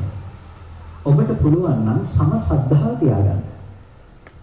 සම ශ්‍රද්ධාව තියාගන්න පුළුවන් නම් සම සීල තියාගන්නට පුළුවන් නම් සම ඡාග තියාගන්නට පුළුවන් නම් සම පඤ්ඤා තියාගන්නට පුළුවන් නම් ඔබට පුළුවන් මේ ජීවිතේදීත් එකට ඉන්නවා වගේම මරණින් මත්තේත් එකට වාසය කරන්න පුළුවන්කම තියෙනවා. ඒ නිසා වැදගත්ම අංග හතරක් අපිට දේශනා කරනවා. සම ශ්‍රද්ධාව. සමාන ශ්‍රද්ධාවක් තියෙන්නට ඕනේ. සමාන ශ්‍රද්ධාව විහිදෙදරක ජීවත් වෙනකොට ස්වාමියෙක් සහ බිරිඳක් අතර තියෙන්නට අවශ්‍ය දෙයක් තමයි සමාන ශ්‍රද්ධාව. සමාන ශ්‍රද්ධාව කියන එකෙන් අදහස් කරන්නේ තමන්ට ධර්මය අවබෝධ වෙන පමණට ඒ තුලින් ශ්‍රද්ධාව උපදින තරමට තමන් දක්ෂ වෙන්නට ඕනේ. ස්වාමියාණන් බිරිඳටත් ඒ දේ කියලා දීලා ශ්‍රද්ධාව ඇති කරන්නට බිරිඳනම් ස්වාමියාවත් ඒ ශ්‍රද්ධාවේ පිහිටවන්නට තරම් ඔහු දක්ෂයෙක් වෙන්නට ඕනේ. එතකොට අන්න ඒකට කියනවා සම සද්ධා කියලා. ඒ සම සද්ධා කියන ගතිය බොහොම වැදගත් වෙනවා. සමහර වෙලාවකට මේ සද්ධාව කියන දෙයට සමව පවතින්නට පෞල් සංස්ථාවක් තුළ ඉඳ නොලැබෙන අවස්ථා අපි ඕනතරම් දැකලා තියෙනවා. සමහර වෙලාවට අපිට සමහර මහත්තුරු ඇවිල්ලා කියනවා ස්වාමීන් වහන්සේ බණ ටිකක් අහන්න සමහර වෙලාවට එන්න ගෙදරට බොරුකුත් කියලා කියනවා. ඉතින් ඒ තමයි සම සද්ධාව එමත් නැතිකම. සමහර වෙලාවට නෝනලා ඇවිල්ලා කියනවා ස්වාමීන් වහන්සේ මහත්තයා කවදාවත් බණක් අහන්නේ නැහැ කැමති නැහැ බණක් අහනවත් එනවටවත් කියලා. ඒ තමයි සම සද්ධාව නැතිකම. ඉතින් සම සද්ධා ඇති කරන්නට අපි උපක්‍රමශීලීව හෝ යම් යම් විදිහකින් කටයුතු කරන්නට අවශ්‍යයි. සම සද්ධා. ඒ වගේම සම සීල. තමන් යම් කිසි විදිහකින් සිල්වත්ව කටයුතු කරන්න යම්සේද ඒ සීල ප්‍රතිපදාව තුළ තමන් එක්ක ඉන්න කෙනා හසුරව ගන්නටත් තමන්ට නුවණක් තියෙන්නට ඕනේ. තමන්ට හැකියාවක් තියෙන්නට ඕනේ. තමන් උත්සාහ හෝ කරන්නට ඕනේ සඳහා සම සීලයක හික්මව ගන්නට. ඒ වගේම සමඡාග අත්හැරීම පිළිබඳව සමාන අදහස් දෙදෙනා සතුව තියාගන්නට ඕනේ. ඒ වගේම සමපඤ්ඤා දෙදෙනා සතුව සමාන ප්‍රඥාවක් තියෙන්නට ඕනේ. එක්කෙනෙක් ඔසවා තබන්නට අනෙක් කෙනා හුවා දක්වන්නට මම තමයි දන්න කෙනා අනිත් කෙනා නොදන්න මට්ටමකයි ඉන්නේ කියලා කෙනෙක්ව හෙලා දකින්නටත් නොයා තමන් දන්නා දේ කාරුණිකව අනිත් කෙනෙකුට මතක් කිරීමේ හැකියාව තමන් සතුව තියෙන්නට ඕනේ. මෙන්න මේ විදිහේ සමාන ලක්ෂණයන්ගෙන් අපි යනවා නම් සමාන ගති ලක්ෂණ ඇසුරු කරනවා නම් අන්න එබඳු කෙනාට පුළුවන්කම තියෙනවා. එබඳු දෙදෙනෙකුට පුළුවන්කම තියෙනවා මේ ජීවිතේ පරලෝකෙ එකතු එක සමානව ඉන්න. ලෝකේ ස්වභාවය තමයි අජ්ජාවසේන සත්තා සංසන්දන්ති සමිති. භාග්‍යවතුන් වහන්සේ දේශනා කරන්නේ මේ විදිහට. ලෝකේ අදහස් වශයෙන් තමයි සත්‍යෝ සැස දෙන්නේ සහ එකතු වෙන්නේ. ගිජ්ජකූට පර්වතයේ ළඟ දවසක් සරියුත්තරුන් වහන්සේ පිරිවරාගෙන භික්ෂුන් වහන්සේලා සක්මන් කරනවා. මුගලන් තෙරුන් වහන්සේ පිරිවරාගෙන තවත් පිරිසක් වෙනම සක්මන් කරනවා. ආනන්ද තෙරුන් වහන්සේ පිරිවරාගෙන තවත් වික්ෂුන් වහන්සේලා පිරිසක් වෙනම සක්මන් කරනවා. තවත් පැත්තක දේවදත්ත හාමුදුරු පිරිවරාගෙන තවත් පිරිසක් සක්මන් කරනවා. බුදුරජාණන් වහන්සේ මේ වෙලාවේදී දේශනා කරනවා අධ්‍යාවසේන සත්තා සංසන්දන්ති සමිති. ලෝකේ අදහස් වශයෙන් තමයි සත්වයෝ සැසඳෙන්නේ. සුවඳ වර්ග සමග ගැලපෙන්නේ තවත් සුවඳ දෙයක්. ඒ වගේම බුද්ධං භූතේන සද්දෙන් සංසන්දන්ති සමිති. අසුචිය සමග එකතු වෙන්නේ තවත් අසුචියක්. දුගද අසුචි ගොඩකට තමයි නැතිනම් කුණු ගොඩකට තමයි තවත් කුණු එකතු වෙන්නේ. ඒ වගේ සරියුත් තෙරුන් වහන්සේ සමග සක්මන් කරනවා නම් යම් පිරිසක් ඒ හැමෝම ප්‍රඥාවෙන් නග්‍රයි. ඒ හැමෝම ප්‍රඥාවන්තයෝ. මුගලන් තෙරුන් වහන්සේ හා සමග යම් පිරිසක් සක්මන් කරනවා නම් ඒ හැමෝම එර්ධි සම්පන්නයි. එර්ධින් නග්‍රයි. ආනන්ද තෙරුන් වහන්සේ හා සමග යම් පිරිසක් සක්මන් කරනවා නම් ඒ හැමෝම බහුශ්‍රුතයි. ඒ වගේම දේවදත්ත හාමුදුරුවෝ සමග යම් පිරිසක් සක්මන් කරනවා නම් ඒ හැමෝම පාපී ධර්මයේ පිහිටලා ඉන්නේ. අධ්‍යාවසේන නැතිනම් අදහස් වශයෙන් තමයි සත්‍යය හැම කාලයකදීම එකතු වෙන්නේ, එකඟ වෙන්නේ කියලා.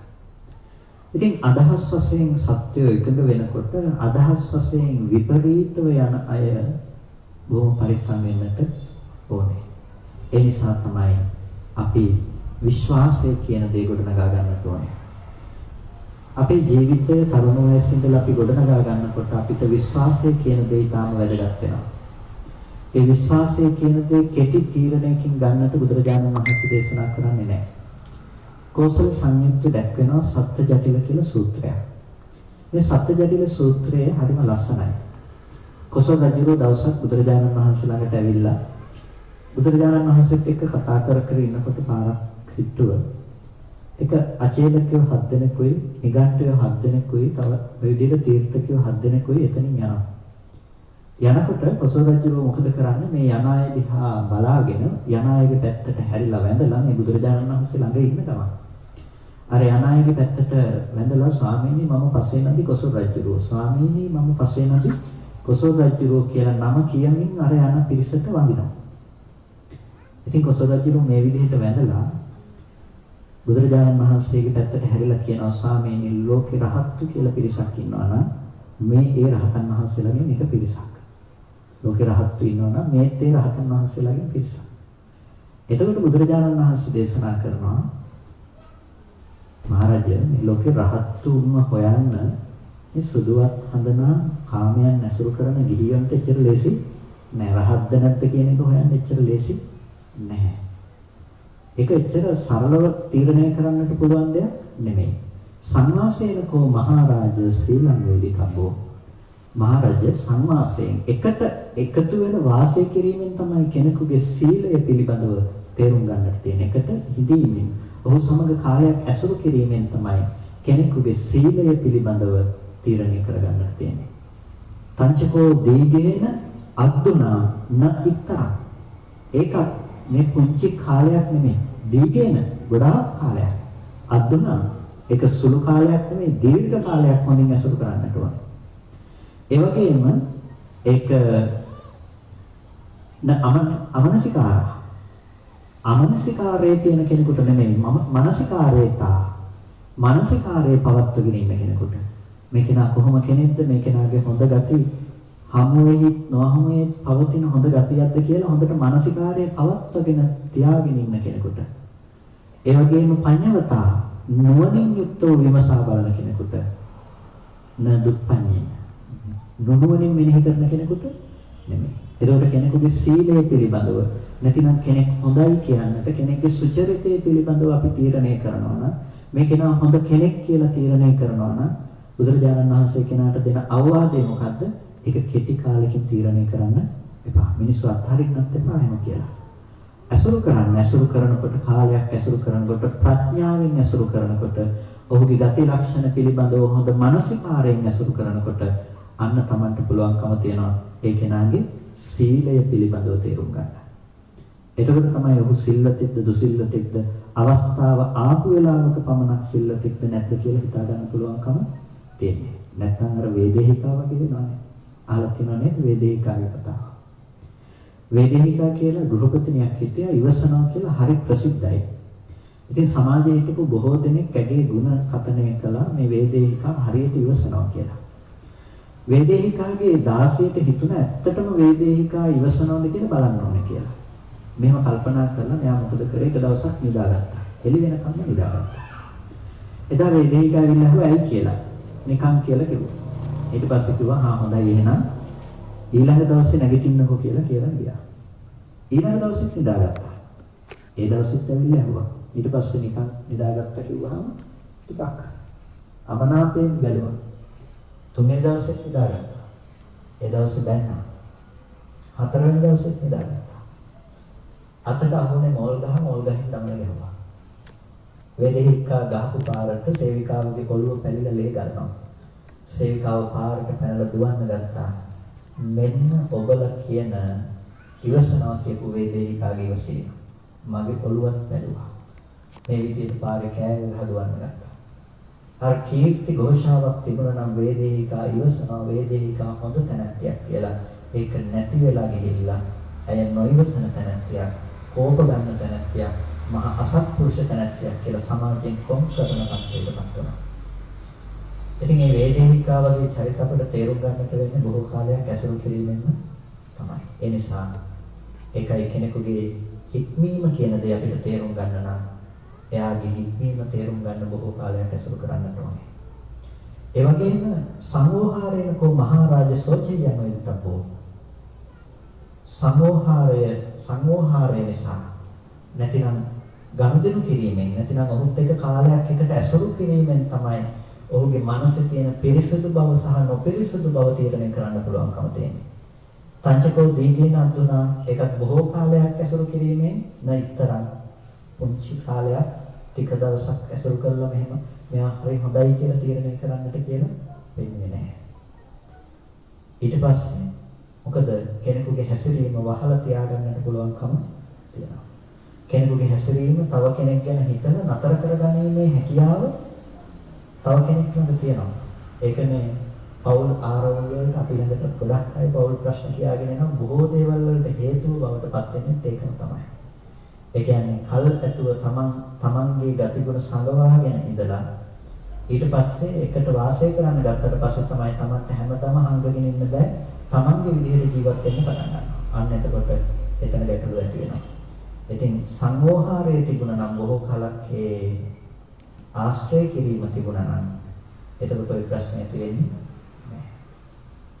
ඒ වගේම තමයි බුදුරජාණන් වහන්සේ දේශනා කරනවා ආපදාසකෝ මහරජ තාමෝ වේදිතපෝ. කෙනෙකුට කරදරයක් වෙනකොට කෙනෙකුට ආපදා තත්ත්වයක් ඇති වෙනකොට තමයි ඔහු සතු ශක්තිය තේරුම් ගන්න තියෙන්නේ. මානසික ශක්තිය හෝ වේවා, කායික ශක්තිය හෝ වේවා, ධන ශක්තිය හෝ වේවා ඕනම දෙයක් අපිට හිතා ගන්න පුළුවන්කම තියෙන්නේ. නිකම් මේ අසුර කරන වෙලාවට නෙමෙයි එයා ආපදාවකටපත් වුණා. ප්‍රශ්නයක් වුණාම ඒ ප්‍රශ්නෙට උත්තර හොයන විදිහෙන් ඒ කෙනාගේ මුළු ජීවිතය ගැනම මුළු චරිතය ගැනම අපිට තීරණය කරන්න පුළුවන්කම තියෙනවා. ප්‍රශ්නයක් නැතුව තියෙනකම් මුළු ධම්මපදයෙන් කටපාඩමින් කතා කළා.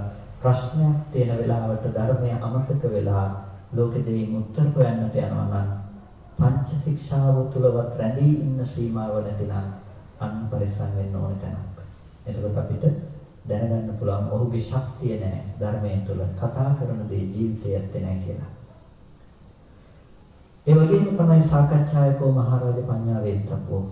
මහරජ සාකච්ඡාවෙන් තමයි ප්‍රඥාව කියන එක තීරණය කරගන්න පුළුවන්කම තියෙන්නේ. සාකච්ඡා කරනකොට කෙනෙක්ගෙන් පුනපුනා ප්‍රශ්න අහනකොට ඔහුගේ ප්‍රඥාවේ ප්‍රමාණය තීරණය කරන්න පුළුවන්කම තියෙනවා.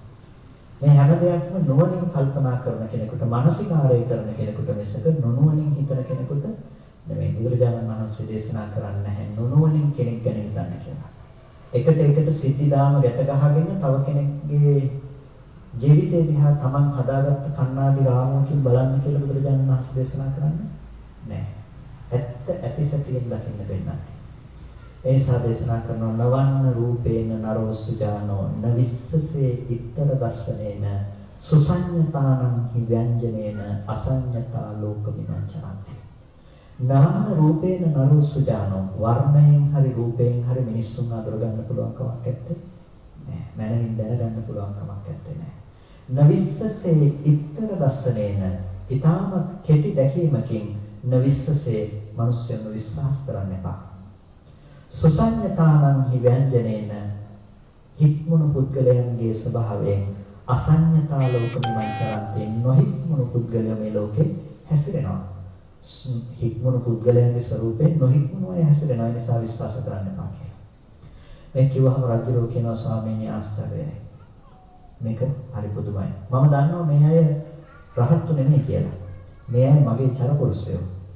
මම කොහේ හරි ගමනක් යන්න ඉන්නකොට මේ අය මම මේක කලින් පිටත් කරලා යවනවා. ඒ කාලේ රජුරුන්ගේ බුද්ධියන්සය. ඉතින් තව ටික වෙලාවකින් මේ අය ගෙවල් වලට ගිහිල්ලා තමන්ගේ කෙස් රවුල් කපලා හොඳ සලු පිළි හැඳගෙන මම හමුවට ඇවිල්ලා ඒ ප්‍රදේශවල තියෙන ප්‍රවෘත්ති ඒ ප්‍රදේශවල තියෙන තතු විත්ති මට කියලා දෙනවා. එතකොට මට රටෙන් තේරුම් ගන්න පුළුවන්. මම දන්නවා මේ මෙහෙමයි කියලා. ඉතින් ඒක තමයි ලෝකේ ස්වභාවය. එනිසා අසඤ්ඤතානං ලෝක විමංචනන්තේ නොහික්මුණු පුද්ගලයෝ මේ ලෝකේ හැසිරෙනවා මොන විදිහටද? හික්මුණු පුද්ගලයන්ගේ ස්වરૂපයෙන්. එනිසා හොඳ ස්වરૂපයෙන් පෙනී සිටින දුර්ජන මනස් ලෝකේ තියෙන නිසා ඔබ හැමදාම පරිස්සම් වෙන්න ඕනේ. ඒ පරිස්සම් වෙනකොට තමා සමීපේ ඉන්න අයගෙන් වඩා පරිස්සම් වෙන්න ඕනේ. ඒක තමයි අපි කළ යුතු දේ බවට පත් වෙන්නේ. ඉතින් මේ විදිහට අපි යනකොට අපි මුලින්ම කතා කළා අපේ ජීවිතයේ තියෙන්නට අවශ්‍යයි ප්‍රධාන ලෙසම සමප්‍රඥාවක් කියලා. ඒ කියන්නේ අපි එකට යනකොට එක පිරිසක් හැටියට ගමන් කරනකොට එකට ඉන්න දෙදෙනෙක් බවට පත් වෙනකොට අපි ළඟ තියෙන්නට ඕනේ සමාන ප්‍රඥාවක්. ඒ සමාන ප්‍රඥාව ධර්මයේ විශේෂිතේ විදිහටම තමයි. ලෝකයේ බැඳීම පිළිබඳව බුදුරජාණන් වහන්සේ නොඑක් වෙලාවට නොඑක් ආකාරයෙන් දේශනා කළා කියනවා. බුදුරජාණන් වහන්සේ නකුල පිටුතුමා එනකොට නකුල මාතාව එනකොට ඒ වෙලාවේ බැඳීම ගැන උන් දෙදෙනාට දේශනා කළේ නැහැ. හැබැයි උන් දෙදෙනාට දේශනා කළා මොකද දේශනා කළේ සමාන ශ්‍රද්ධාව සමානව තමන්ගේ සීලය තියාගන්න කියලා දේශනා කළා. සමාන ඡාගය ප්‍රඥාව තියාගන්න කියලා දේශනා කළා. දැන් මේ දේවල් සමානව දියුණු කරගෙන යනකොට මොකද වෙන්නේ? හිතන්නකො අපි ප්‍රඥාව කියන තැනින් අරගෙන කතා කරනකොට සමාන ප්‍රඥාවක් දියුණු කරගෙන යනකොට මොකද වෙන්නේ? එතකොට අර බැඳීම කියන දේවල් Tamanට නොදැනීම කාමසහගත බැඳීම් කියන දේවල් ලෝකෙන් ඈත් වෙලා යනවා. ඒ තියෙන බැඳීම Tamanට බරක් නොවි අතහැරෙනවා. දැන් අද කෙනෙකුට කිව්වොත් ඔය අතහරින්න කියලා ඒක හරි අමාරුයි ඒක අතහරින්න. ඒක කරන්න ලේසි නෑ. හැබැයි මේ ධර්ම මාර්ගය යනකොට Tamanටත් අනුන්ටත් Taman එක්ක ඉන්න අයට අපහසුවකින් තොරව ඒ අතහැරීම කියන දේ සිද්ධ වෙනවා. හොඳම උදාහරණ දකින්න පුළුවන් නකුල පිටුතුමාගෙන් තමයි. නකුල පිටුතුමා අන්තිම කාලේ බොහොම අමාරුවෙන් ඉන්න ලෙඩ වෙලා ඉන්න වෙලාවකදී නකුල මාතාව කියනවා ඔබ කොයි වෙලාවකවත් මම ගැන හිතේ කම්පාවක් ඇති කරගන්න එහෙම එපා. ඔබේ මරණය ගැන මරණයටපත් වෙනවා කියන එක ඔබට හිතෙනකොට ඔබ මං ගැන කම්පාවක් ඇති කරගන්න එපා. මට ලෝකේ ජීවත් වෙන්න පුළුවන්කම තියෙනවා. මට හොඳට කපු කටින්න නැතිනම් මට හොඳට රෙදි යන්න පුළුවන්කම තියෙනවා. ඒ නිසා මට ජීවත් වෙන්න බැරි වෙයි කියලා ඔබ හිතේ කැළඹිල්ලක් ඇති කරගන්න එපා. ඒ වගේම මම භික්ෂුන් වහන්සේලා බුදුරජාණන් වහන්සේ ශ්‍රද්ධාවෙන් ඇසුරු කරනවා. ඔබේ මරණයෙන් පස්සේ මට භික්ෂුන් වහන්සේලා ඇසුරු කරන්න බැරි වෙයි කියලා ඔබ හිතේ කම්පාවක් ඇති කරගන්න එපා. මම මේ විදිහේ කුසල ධර්මයන් කරන්නේ නැති වෙයි කියලා හිතන්න එපා. මම බොහෝ කාලයක් තිස්සේ සුචරිත ධර්මයේ හැසිරෙනවා. ඒ වගේම මම වෙන කෙනෙක් විවාහ කරගන්නේ කියලා හිතන්න එපා. අවුරුදු 16ක් තිස්සේ මම බ්‍රහ්මචර්යයක සීලය සමාදන් වෙලා ඉන්නවා. ඔබ ඒක හොඳටම දන්නවා. ඔබත් බ්‍රහ්මචර්ය සීලය සමාදන් වෙලා ඉන්නවා. හිතන්නකො මේ දෙන්නගේ බැඳීම මොන මට්ටමෙන්ද ඒකට තිබිලා තියෙන්නේ කියන එක. අපි කතා කරන සාමාන්‍යයෙන් තෘෂ්ණාජනක කාමක බැඳීමක් නෙමෙයි එතන තිබෙන්නේ. ඒ බැඳීම කියන එක අර ඊට පස්සේ අර කාමයට හිමි තන ධර්මයට එක්ක ධර්මයට හිමි වෙනවා. දැන් බුදුරජාණන් වහන්සේ දේශනා කරනවා තමන්ගේ ගුරුවරයා සහ ශිෂ්‍යයා අතර තියෙන සම්බන්ධතාවය ගැන කතා කරනකොට ගුරුවරයා ශිෂ්‍යයා පිළිබඳව මේ මගේ දරුවා කියන සංඥාව ලැබව ගන්නට ශිෂ්‍යයාට ගුරුවරයා පිළිබඳව මේ මගේ පියා කියන සංඥාව තියාගන්න කියලා. එතකොට ඒ බැඳීම අර ලෝකේ තියෙන ආදරණීය බැඳීම කියන එක නෙමෙයි. ඒ බැඳීම ධර්මයෙන් ඇතිවන බැඳීමක්. ඉතින් අර මුලින් ඇති වෙන අර කාම සංකල්පනත් එක්ක ඇති වෙන බැඳීම ධර්මයේ තුල වාසය කරන පිරිසකට කාලයක් යනකොට සමාන ශ්‍රද්ධා, සමාන සීල, සමාන ත්‍යාග, සමාන ප්‍රඥාස වැඩෙනකොට ඔවුන්ට ඒ බැඳීම ඊට පස්සේ ධර්මයත් එක්ක යන දෙයක් බවට පත් වෙනවා. ඒ ධර්මයත් එක්ක ඇති වෙන බැඳීම කියන දේ අර කෙලෙස් සහගත බැමි කඩලා දාන්න හේතු වෙන වටිනා බැඳීමක්. ඒ කියන්නේ ඒක නොබැඳී බැඳීමක්. ඒක බැඳුමක් නෙමෙයි. නමුත් එකතු වෙලා ඉන්න එක හේතුවක් වෙලා තියෙනවා. ඒක බොහොම නිර්මලයි. ඒක කවදාවත් කෙලෙසින්නේ නැහැ. ඒක කවදාවත් ඉවත් වෙන්නේ නැහැ. ඒ නිසා බුදුරජාණන් වහන්සේ දේශනා කරපු මේ ප්‍රතිපදාව ගිහින් කෙනෙක් හැටියට අපිට යන්න පුළුවන් නම් ඒක ඉතාම වටිනවා. ඒ ගුණධර්ම අපේ ජීවිතය තුළ ඇති කරගන්න පුළුවන් නම් ඒක ඉතාම වටිනවා. ඉතින් බැඳීම් පිළිබඳව කතා කරනකොට බුදුරජාණන් වහන්සේ කොයිම වෙලාවකදීවත් සාමාන්‍ය ලෝකයේ බැඳීම කියන දේ ශ්‍රේෂ්ඨයි කියලා වර්ණනා කරන්නේ. බෝධිසත්වයන් වහන්සේගේ කාලේ තිබුණ බැඳීම ශ්‍රේෂ්ඨයි කියලා වර්ණනා කරන්නේ. සමහර වෙලාවට අපිට සමාජයේ එහෙමත් අහන්නට ලැබෙනවා. නමුත් එහෙම බැඳීම් ශ්‍රේෂ්ඨයි කියලා බුදුරජාණන් වහන්සේ දේශනා කරන්නේ නැහැ. බුදුරජාණන් වහන්සේ දේශනා කරන්නේ බැඳීම කියන දේ කෙනෙකුට දුක ගෙනල්ලා දෙන්න සමර්ථ දෙයක්. බැඳීම කියන දේ කෙනෙකුට දුක ගෙනවිත් දෙන්නට සමර්ථ දෙයක්. යම් විදිහකටද කෙනෙක් බැඳෙන්නේ ඒ බැඳෙන මට්ටමට ඔහුගේ ජීවිතයට දුක කියන දේ ගෙනල්ලා දෙනවා. ඒ නිසා බැඳීම කියන දේ ජීවිතයට දුක ගෙනල්ලා දෙනවා නම් අපි බැඳීමෙන් නිදහස් වෙන්නට ඕනේ. අපේ ජීවිතේ අපි බැඳීමෙන් නිදහස් වෙන්නට ඕනේ. ඒ බැඳීමෙන් නිදහස් වෙන්නට නම් ඔන්න අපිට අවශ්‍ය වෙනවා බැඳීමෙන් නිදහස් වෙන මාර්ගයකට ප්‍රවිෂ්ඨ වෙන්නට. අපි ලෝකයේ බැඳීම කියන දේ ඇත්තටම පවත්වාගෙන යන්නේ මොන වගේ තැනකින්ද කියන එක අපිට ටිකක් හිතලා බලුවොත් ඒ කෝසල සංයුත්තේ වටිනා සූත්‍රයක් තියෙනවා. දවසක් මල්ලිකා දේවියත් එක්ක ඉන්න වෙලාවේදී රජුරෝ මල්ලිකා දේවියකින් අහනවා මල්ලිකාවනි ඔබ ලෝකේ කාටද වැඩිපුරම ආදරේ කියලා. මේ වෙලාවේදී මල්ලිකා දේවිය දෙන පිළිතුර තමයි මම ආදරේ මට කියලා. ඉතින් රජුරෝ පොඩ්ඩක් නොසතුටු වෙලා රජුරෝගේ මල්ලිකා දේවිය අහනවා ඔබ තමයි ආදරේ කාටද කියලා. ඒක රජුරෝ කියනවා මාත් ආදරේ මට තමයි කියලා. ඊට පස්සේ මේක බුදුරජාණන් වහන්සේ ළඟටත් යනවා මේ ප්‍රශ්නේ. බුදුරජාණන් වහන්සේ ළඟට ගියපුවාම බුදුරජාණන් වහන්සේ කුසල රජුගේ කතාව දිහා බලාගෙන ඉඳලා කතාව අහගෙන ඉඳලා දේශනා කරනවා මේ ලෝකේ අපි මොන විදිහට කතා කළත් තමන් වැඩිපුරම තණ්හා කරන්නේ තමන් වැඩිපුරම කැමති තමන් වැඩිපුරම ආදරය කරන්නේ තමන්ට තමයි. අනුන් තමයි ආදරය කරන්නේ. ඒ අයට තමයි ආදරය කරන්නේ. ඒක තමයි ලෝකේ තියෙන ඇත්ත කතාව. අපි යම් දෙයකට කැමතියි කියලා කියන්නේ ඒ පිටුතුනේ ඒක අපිට සතුටින් තියෙන නිසා. අපිට ඒක ඒ තුළින් සුවක් සොම්නසක් එන නිසා අපි ඒකට කැමතියි. එතකොට අපි මේ දේවල් වලට කැමැත්ත කියන දේ පවත්වලා තියෙන්නේ ඒ දේවල් හොඳින් තියෙනවා නම් අපිට ඒක හොඳ නිසා තමයි මේ දේවල් එක්ක අපි ගනුදෙනු කරලා තියෙන බැඳීම කියන දේ පවත්වලා තියෙන්නේ. ඒ දේවල් තුළින් දුක එන්න පුළුවන් වෙලාවකට නමුත් දුක එන පැත්ත වහලා අපව සැප ගේන පැත්තට හරි හදාගන්න බලනවා අපි කැමති වෙන්නේ කොහෙටද? අපි කැමති වෙන්නේ තමන්ව සතුටින් තියාගන්න. තමන්ව හොඳින් තියාගන්න පුළුවන් පැත්ත තමයි අපි හොයන්නේ. ඒකට හිතෙන්න පුළුවන් නෑ දරුවා ලෙඩ වුණොත් එහෙම මට දුකයි ඒ නිසා දරුවා ලෙඩ වෙන එකට තමයි මම කැමති කියලා. නෑ දරුවාගේ ලෙඩවීම දකිනකොට ඔබට දුකයි ඒ නිසා තමයි ඔබ උත්සාහවත් වෙන්නේ දරුවා ලෙඩ නොවි තියාගන්න. නැත්නම් ලෝකෙ කොච්චර දරුවෝ ලෙඩ වෙනවද ඔබට ඒකෙන් දුකක් එන්නේ නෑ. ඔබ ඒ නිසා ඒ දේවල් පස්සේ ගිහිල්ලා සුවපත් කරන්න යන්නෙත් නෑ. හැබැයි Tamanට දුක ගේන දෙයක් තිබුණොත් ඒ දේ සුවපත් කරගන්න උත්සාහවත් වෙනවා. ඒ නිසා ලෝකේ අපි ඇත්තම කතාව අපි කතා කළොත් එහෙම අපි වැඩිපුරම බැඳිලා තියෙන්නේ Tamanට තමයි බැඳිලා තියෙන්නේ. ඉතින් Tamanට බැඳුණු ලෝකේ අපි ටිකක් යථාර්ථවාදී වෙන්නට අවශ්‍යයි. බුදුරජාණන් වහන්සේ සියල්ලම අතහරින්නට කියලා ලෝකෙට දේශනා කළේ නැහැ එකපාරම. කාමයේ අසුරු කරන ලෝකේ ජීවත් වෙන එදිනෙදා ලෞකික ජීවිතේ කාලය ගත කරන අයට එකපාරම ඇවිල්ලා කිව්වේ නෑ ඔබ ධර්මයේ හැසිරෙන්න.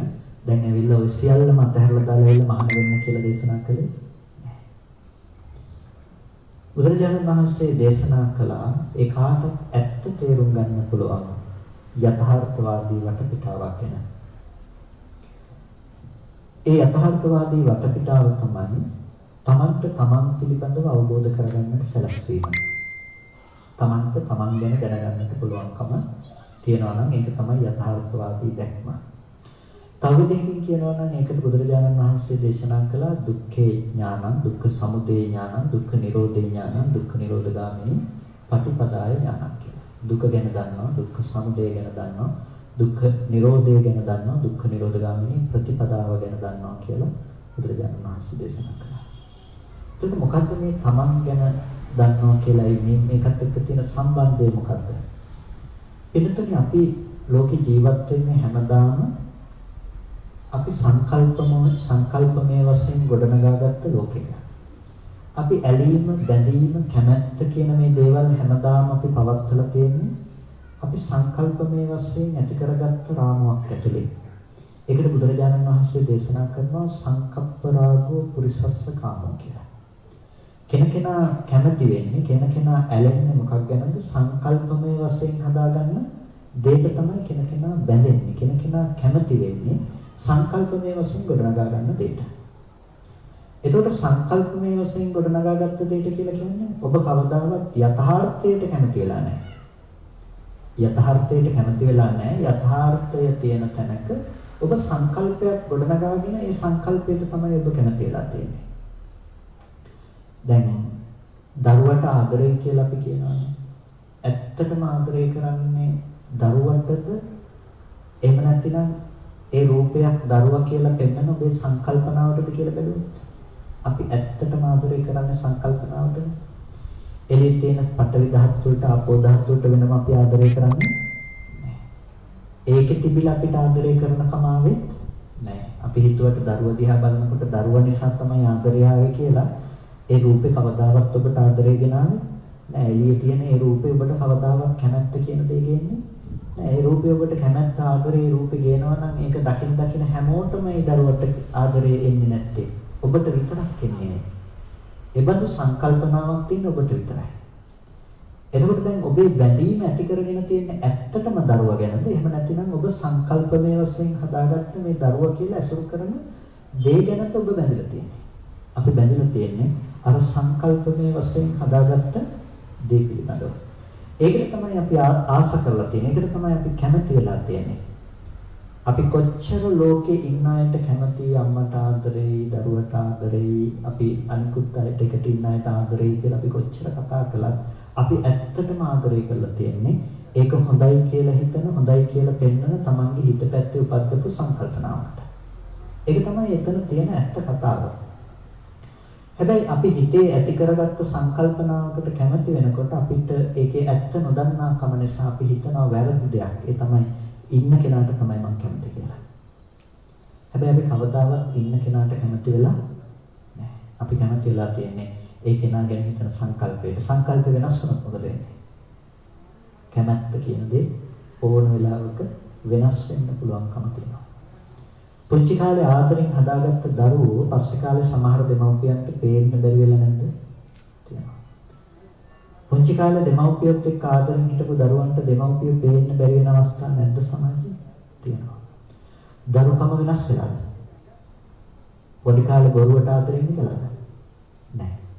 කොතනද වෙනස් වෙන්නේ? සංකල්පනාව වෙනස් වෙනවා. සංකල්පනාව වෙනස් වෙනකොට බැඳීම කියන දේ වෙනස් වෙනවා. ඒ කියන්නේ දැන් බැඳෙන්න කෙනෙක් හම්බ වෙන්නේ. ඒකම තමයි ගැටෙන්න පුළුවන් දෙයක් හැටියට හිතනකොට තමයි ගැටෙනවා. ඒකයි කියන්නේ කවදාවත් ඒක රූපේ තිබුණේ නැහැ. එළියේ තියෙන දේ තිබ්බේ නැහැ. ඒකේ ඉඳලා නෙමෙයි ආවේ ඇලෙන කියන එක. එළියේ තිබිලා නෙමෙයි එන්නේ අපි ගැටෙනවා කියනකම්. ඒක එන්නේ කොයි පැත්තෙන්ද? ඒක ඇති කරගන්න තමන්ගේ සංකල්පනාව පැත්තෙන්. මේ කියන්නේ ඔක්කොම හිතේ ඇති වෙනවා කියලා නෙමෙයි. එළියෙන් තියෙන යථාර්ථ ධර්මයන්, ඒ ධර්මය පඨවි ආපෝ තේජෝ ආයෝ කියන අනාත්ම ධර්මතා ටිකක්, අනාත්ම කොටස් ටිකක්. ඒ කියන්නේ සත්‍යයක් හෝ පුද්ගලයෙක් නොවන, කැමැතිත් නොවන, අකමැතිත් නොවන කොටස් ටිකක්. ඒ බඳු ටිකක් ඇති තැනක අපි කෙනකෙනාගේ පැත්තෙන් අපි පද්ද ගන්නව මොනවද? කැමැත්ත හෝ අකමැත්ත කියන දේ. එතකොට ඒ සංකල්පමය වශයෙන් උපද්දගත්ත දේ අපි වැරදි විදිහට කල්පනා කරනවා. ඒක තියෙන කොහේ කියලාද? ඒක තියෙන රූපේ කියලා. අන්න අපි රූපෙත් එක්ක දැන් ගනුදෙනු කරගෙන යනවා. රූපෙත් එක්ක ගනුදෙනු කරන්න අපිට පුළුවන්කම තියෙනවා. පින්නතුනි මේක තමයි අපි කරගන්න අවිද්‍යාවෙන් ඇති කරගන්න ලොකුම මෝඩකම බවට පත් වෙන්නේ. ඇයි ලෝකේ යම් දුකක් අපිට විඳින්න සිද්ධ වෙනවා නම් ජරා මරණ දුක් අපිට විඳින්න සිද්ධ වෙනවා නම් අපිට මානසික වේවුල් මානසික පීඩා ඇති කරගන්නවා නම් හැම දෙයකටම හේතුව මොකක්ද? නොවටිනා දෙයකට වටිනාකමක් දෙන එක. සබ්දේ කියන එක ඔබට දුක ගෙන දෙයක්ද? සබ්දේ කියන එක දුක ගෙන දෙයක් නෙමෙයි. හොඳයි පාරායින මිනිස්සු දෙන්නේ රණ්ඩු වෙවි දැන ගන්නවා හයියෙන් ඇහෙනවා. ඇහෙනකොට ඔබට දුක එනවද? නැහැ. එතකොට ඔබට හිතුනොත් එහෙම වැරදිලාවත් ඔබට තේරුනොත් ඒ බනින්න වෙන කාටවත් නෙමෙයි මට කියලා. දැන් මොකද වෙන්නේ? දැන් දුක එනවා. දැන් ඉස්සෙල්ලා දුක නාපු සද්දය දැන් දුක ගේන්න හේතුනේ සද්ද දුක නම් ඔක ඇහෙන කාටත් එක විදිහට ගේන්න බෑනේ. හැබැයි සද්දය ඇහෙන ඔක්කොටම බැනුම් ඇහිීමේ දුක විඳින්න පුළුවන්කම තිබ්බේ නැහැ. එහෙනම් ඒ සද්දේ පිළිබඳව තමන්ගේ කියලා අල්ලගන්න කම නිසා ඒක ග්‍රහණය කරගත්ත කම නිසා අන්න දැන් තමන්ට පුළුවන් ඒකෙන් දුක විඳින්න.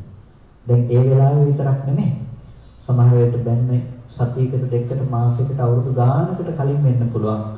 තමන්ට පුළුවන් දැන් ඒ ගැන හිත දුක් වෙන්න පුළුවන්. ඒ ගැන හිත තරහ වෙන්න පුළුවන්.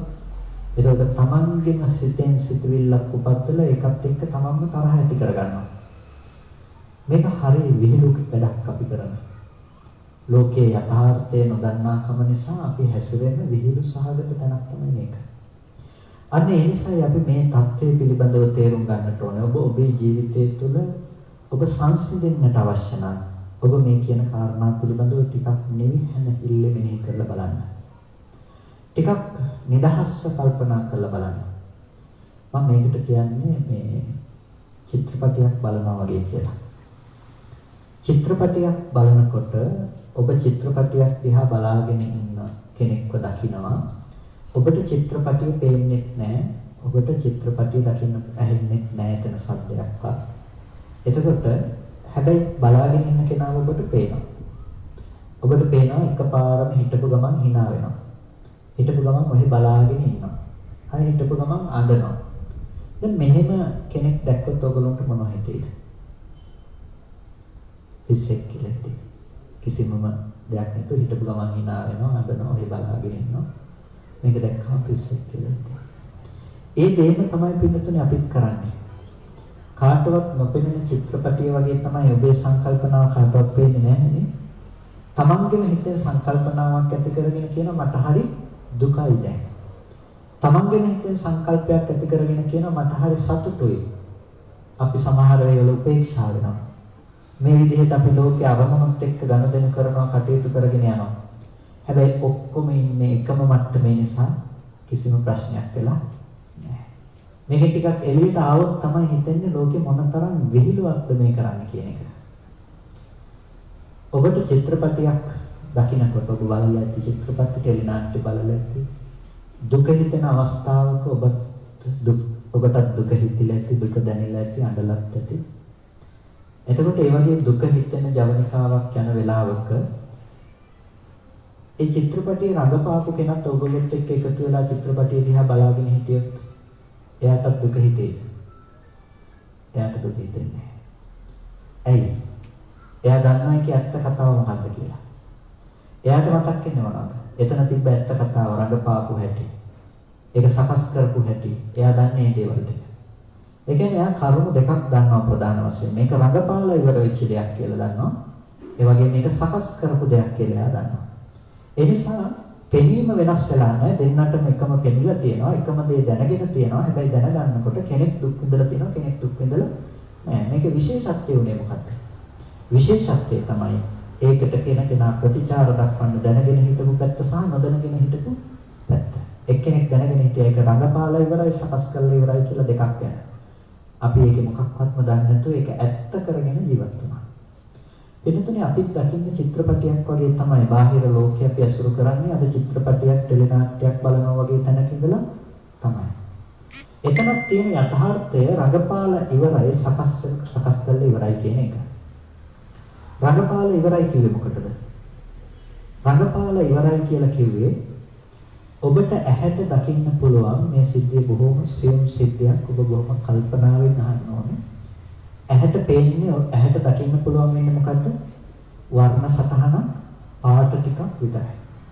ওই පාට ටිකේ ওই වර්ණ සටහනේ කැමැති අකමැති බවවල් තිබ්බේ නැහැ. ওই වර්ණ සටහනේ කිසිම දෙයක් තිබ්බේ නැහැ. දැන් මැණික් ගලක් සහ මැණික් ගලක ෆොටෝ එකක් තිබ්බොත් එහෙම මේ ෆොටෝ එක වටින්නේ නැහැ මැණික් ගල වටිනවා කියලා අරකට වටිනකමක් දෙන කමක් හෝ ෆොටෝ එකට නොවටිනකමක් දෙන එකක් වර්ණ සටහන ඇතුලේ තිබ්බේ නැහැ. වර්ණ රූපේ එක සමාන විදිහටම ඇහැට ආවා. එතකොට ඇහැට ආපු වර්ණ සටහන තමයි දැනගත්තේ. අන්න අපි රඟපාලා ඉවර වෙච්ච සිද්ධිය. ඒ සිදුවීම සිදුවෙලා ඉවරයි. වර්ණ රූපේ ඇහැට ඇවිල්ලා ඉවරයි. රඟපාලා ඉවරයි ඒක. ඊට පස්සේ සකස් කරලා ඉවරයි. ඊට පස්සේ මොකකින්ද අපි සකස් කරන්නේ? චේතනාවෙන් පිළියෙල කරනවා අපි ඒක. කොහොමද චේතනාවෙන් පිළියෙල කරන්නේ? අපි රැස් කරගෙන තියෙනවා නම් ආශ්‍රව, ඒ ආශ්‍රවයන්ගෙන් අපි අසුරු කරනවා. එතකොට අපි ලෝකේ පනෝගෙන ඉන්නවා මැණික් ගල කියන්නේ වටින දෙයක්, මේ ෆොටෝ එක නොවටින දෙයක් කියලා. දැන් අපි වටිනකම් ටික හිතෙන් එකතු කරගන්නවා. වටිනකම් ටික එකතු කරගන්නේ අර රඟපාල ඉවර වෙච්ච සිදුවීමට. එතකොට අපි අර රඟපාල ඉවර වෙච්ච සකස් කරලා වටිනාකමක් හදපු දේ ගැන තමයි දැන් ඔය සකස් කරගත්තේ සංකල්පනාවෙන් නැතිනම් චේතනාවක් විදිහට. දැන් අපි බැඳෙන්නේ කෝකටද? රඟපාපු සිද්ධියටද සකස් කරගත්ත සිද්ධියටද? අපි බැඳෙන්නේ සකස් කරගත්ත සිද්ධියට. ඒ බැඳෙන්නේ සකස් කරපු දෙයක් සහ රඟපාපු දෙයක් කියලා දැනගෙන හිටියේ නැති වුණොත්. අන්න ඒ නිසා තමයි බුදුරජාණන් වහන්සේ හැම වෙලාවකදීම භික්ෂුන් වහන්සේලාට දේශනා කළේ මේ ලෝකේ රඟපාලා ඉවර වෙච්ච සකස් කරපු දෙයක් කියන එකට අදාළ කරුණු. කොහොමද දේශනා කළේ? චක්කුම් බික්ඛවේ නිච්ඡං අනිච්ඡං මහණෙනි අස නිට්ටයද අනිත්‍යද? රූප නිට්ටයද අනිත්‍යද? චක්කු විඥානය නිට්ටයද අනිත්‍යද? මෙහෙම තමයි භික්ෂුන් වහන්සේලාගෙන් ඇහුවේ. ඒ අහන්නට කියන්නේ ජේතවනාරාමේ නිට්ටයද අනිත්‍යද? ගස්කල් නිට්ටයද අනිත්‍යද කියලා අහන්නේ කියන්නේ ඇස නිට්ටයද අනිත්‍යද? රූපේ නිට්ටයද අනිත්‍යද? චක්කු විඥානය නිට්ටයද අනිත්‍යද? මෙහෙමයි. ඇහැ කියලා කියන්නේ මොකද්ද? උපවත් බව, ප්‍රසාදවත් බව. අර කණ්ණාඩියක් වගේ තියෙන උපවත් බවක් තියෙනවා මේ ඇහැ පැත්තේ. ඒක දකින්න බෑ අපිට කවදාවත්. ඒ උපවත් බවට මොකද වෙන්නේ? බාහිරින් එන වර්ණ සටහන පාට ටික පතිත වෙනවා. ඇහැට ගැටෙනවා. ඒ වර්ණ සටහනට තමයි රූපය කියලා කිව්වේ. බුදුරජාණන් වහන්සේ සමහරලාට ඒක චිත්‍රය කියලා කිව්වා. ඇහැට දකින්න පුළුවන්කම තියෙන්නේ ওই වර්ණ සටහන විතරයි. දැන් මම මෙහෙම කිව්වොත් ඔයගොල්ලන්ට කවදාවත් පාරේ යන වාහනයක් දකින්න පුළුවන්ද කියලා? පාරේ යන වාහනයක් කවදාවත් දකින්න පුළුවන් කමක් නැත්තේ නැහැ. එකපාර වාහනයකට පුළුවන් එක තැනක තියෙන්න විතරයි. එකපාර ඇහැට පේන්නේ එක තැනක තියෙන දේ විතරයි. හැබැයි ඒ සිදුවීම් රාශියක් එකට පේනකොට ඔබට වාහනයක් යනවා වගේ පේනවා. ඒක ඔබ දැනගත්ත දේ මිසක ඒක පෙනුන දේ තිබුණ නැත්te එහෙම නෙමෙයි. එකම වාහනේ තැන් දෙකක තියෙන්න පුළුවන් කමක් තිබ්බේ නැහැ නේ. එකම මොහොතේ තැන් දෙකක තියෙන්න පුළුවන් කමක් තිබ්බේ නැහැ. එහෙනම් කවදාවත් යන වාහනයක් දකින්න බෑ. දකින්න පුළුවන්කම තියෙන්නේ එක තැනක විතරයි. එක ෆොටෝ එකක් විතරයි ඔබට ඇහැට දකින්න පුළුවන්කම තියෙන. එක වර්ණ සටහනක් කියලා කියන්නේ එක ෆොටෝ එකක්. ඕක වේගෙන් හිතින් ඔසවමින් ගන්නකොට මොකද වෙන්නේ? ඔබට යන වාහනයක් හම්බෙයි. වාහනේ යනවා කියලා දකින්න පුළුවන්කම තියෙනවා. ඒක දකින්නව නෙමෙයි ඇත්තටම ඔබ දැනගන්නවා. මෙතන තිබ්බ වාහනේ දැන් මෙතනට ඇවිල්ලා කියලා හිතෙන් දැනගන්නවා. අන්න ඒක තමයි අපිට රූපයේ තියෙන අනිත්‍යතාවය අපි දන්නේ නැහැ කියලා කියන්නේ. අනිත්‍යයි කියලා කියන්නේ මේක ඊටාම ගැඹුරු තැනක්. ඒ කියන්නේ අපි අනිත්‍යයි කියලා සාමාන්‍යයෙන් හිතන්නේ මොකද්ද? මේ තියෙන දේවල් නැති වෙලා යනවා කියලා. ලෝකේ තියෙන මේ දේවල් කැඩිලා බිඳලා යන එක තමයි අනිත්‍ය කියන්නේ. බුදුරජාණන් වහන්සේ මේක නෙමෙයි නිවන් දකින්න හේතු වෙන අනිත්‍ය හැටියට දේශනා කළේ. මොකක්ද ඒ අනිත්‍ය? ඇහැ අනිත්‍යයි, රූපය අනිත්‍යයි, චක්කු විඥානය අනිත්‍යයි කියපු තැන. ඒ ඇහැ අනිත්‍යයි කියලා අපි මේ තියාගෙන ඉන්න ඇහැ අනිත්‍යයි කියපු එක නෙමෙයි. අවුරුදු 50කින් 60කින් මේ ඇහැ නැති වෙලා යනවා කියපු එක නෙමෙයි මේ අනිත්‍යතාවය. ඇහැ අනිත්‍යයි කියලා කිව්වේ මේ ඇහැට පුළුවන්කම තියෙන මේ වර්ණ සටහන පතිත කරගන්න බව ඇති කරගන්න එකට විතරයි ඇහැට පුළුවන්කම තියෙන්නේ. ඒ ඇහැට බෑ රූප දෙකක් දකින්න. අලුතෙන්ම ප්‍රසාදයක් ඇති වෙලා තමයි ආපහු ඒ ප්‍රසාදයට වර්ණ සටහන ගැටෙන්නේ. අන්න ඇහැ මේ මොහොතේ හටගෙන මේ මොහොතේ නැති වුණා. රූපය මේ මොහොතේ හටගෙන මේ මොහොතේ නැති වුණා. ඒ දෙක දැනගත්ත හිත මේ මොහොතේ හටගෙන ඉතුරු නැතුව නැති වුණා. ඔකට තමයි රඟපාලා ඉවර වෙච්ච සිද්ධිය කියලා කිව්වේ. ඔක තමයි යථාර්ථය. ඔක තමයි ලෝකේ ඇත්තම ඇත්ත සිදුවන සිදුවීම. ඔන්න ඔය සිදුවීම සිදුවෙන තැනක තමයි අපි සකස් කරගත්තේ හිතේ අපි ඇසුරු කරලා තියෙනවා නම් මේවා කැමති වෙන දේවල්, මේවා අකමැති වෙන දේවල් හැටියට අපි සංකල්ප ගොඩනගාගෙන තියෙනවා නම් අර සිද්ධිය ඇත්ත දැක්කේ නැතිකම නිසා අපි ලෝකේම දේවල් තියනවා කියලා රැවටුණා. දැන් ඔබට පුළුවන් ඇලෙන්න සහ බැඳෙන්න. දැන් අපි ඇත්තටම ඇලිලා බැඳිලා තියෙන්නේ මොකක් ගැනද? අපි ඇත්තටම ඇලිලා බැඳිලා තියෙන්නේ චේතනාවෙන් පිළියෙල කරගත්ත ලෝකයකට මිසක කවදාවත් යථාර්ථ ලෝකෙට නෙමෙයි. යථාර්ථ ලෝකෙට ඇලෙන්න බැඳෙන්න පුළුවන් කමක් නැහැ. මොකද ඒක අනිත්‍ය වෙලා ඉවරයි. ඒක නැති වෙලා ගිහින් ඉවරයි. ඒක නැති වුණා කියලා කෙනෙක් දැක්කොත් එයාට ඇලෙන්න ලෝකයක් හම්බ වෙන්නේ නැහැ. ඉතින් මේක තාම ගැඹුරු දර්ශනයක්. බුදුරජාණන් වහන්සේ ඒකට දේශනා කරන්නේ අනුපාදයට ගියා කියලා. ලෝකේ නොහට ගන්න බවට ගියා කියලා. ආපහු පණවන්න දෙයක් හම්බ වෙන්නේ නැහැ කෙනාට ලෝකෙ තුල. ඉතින් මෙන්න මේ විදිහට අපිට ඇලීම සහ බැඳීම කියන දෙයට පදනමම බුදුරජාණන් වහන්සේ නැති කළා දානවා. දැන් මේක තමයි ප්‍රතිඵලය අපි යා යුතු තැන. ඒකෝට දැන් මේක යා යුතු තැන බවට පත් වෙනකොට බුදුරජාණන් වහන්සේ භික්ෂුන් වහන්සේලාට දේශනා කරනවා මේකේ දිත්තේ දිත්ත මත්තං සුතේ සුත මත්තං විඤ්ඤාතේ විඤ්ඤාත මත්තං කියලා මේ අවශ්‍ය ඥාන දර්ශනයේ එක එල්ලේම දේශනා කරනවා. නැත්නම් ඉන්ද්‍රිය ධර්ම වැඩුණු සාමණේරයන්සලාට. ඉන්ද්‍රිය ධර්මයේ නොවැඩුණු කෙනෙකුට බුදුරජාණන් වහන්සේ දේශනා කරනවා මෙන්න මේ ධර්මයේ දියුණු කරගෙන ඉන්න කියලා. ඒ කියන්නේ අර නකුල මහත්තයා නකුල පිටුතුමාට කිව්වා වගේ ඔහුගේ ජීවිතය තුළ දියුණු කරගන්න අංග ටිකක් පෙන්නලා දෙනවා. ඉතින් ඔබේ ජීවිතය තුළත් අද ගෙදරක ජීවත් වෙනකොට සාමාන්‍ය සමාජයක් ඇසුරු කරගෙන ඔබ ජීවත් වෙනකොට ඔබ සිද්ධ කරගත යුතු දේ බවට පත් වෙන්නේ ඔබ යා යුතු තැන තමයි අර ගැඹුරු උත්තරීතර අවබෝධයකට යන්න තියෙන්නේ. ඒ අවබෝධය තුළින් තමයි ඔබට දුක නැති කරන්න පුළුවන්කම තියෙන්නේ. ඉතින් ආධුනිකයි ඉන්න නිසා මම මේ පැත්ත ගැන වැඩි කතා කරන්නේ නැහැ ගැඹුරු පැත්තට වැඩි පැත්ත. ඉතින් ඒ අවබෝධය තමයි මේ ශාසනයේ නිෂ්ඨාව. නැතිනම් මේ ශාසනයේ කෙලවර. ඒ කෙලවරට අපිට යන්නට අපේ ජීවිතේ අපි සකස් කරගත යුතු පැතිකඩවල් ගොඩක් තියෙනවා. ඒ පැතිකඩවල් ගොඩ ඔබේ අද මේ ජීවිතේ මේ අරගෙන යන ගමන් ඔබ සකස් කරගන්නට අවශ්‍යයි. ඒකට තමයි පළවෙනි දේ හැටියට කිව්වේ සද්ධා කියන දේ. නකුල බන්තාවට සහ නකුල පුතුමාට කිව්වේ සද්ධා කියන දේ. එතකොට ඔබේ සද්ධාව ඔබ පිහිටවා ගන්නට අවශ්‍යයි. ඒ ශ්‍රද්ධාව කියන දේ බුදුරජාණන් වහන්සේ පිළිබඳව ධර්මයේ පිළිබඳව සංඝයා පිළිබඳව පිහිටි ශ්‍රද්ධාවක් ලෙස පවත්වා ගන්නට ඕනේ. ඒ ශ්‍රද්ධාව පුද්ගල භවෙන් ඇතිවන ශ්‍රද්ධාවකට වැඩිය ධර්මයේ තුලින් අවබෝධ කරගන්න ශ්‍රද්ධාවක් වීම තමයි වැදගත් වෙන්නේ.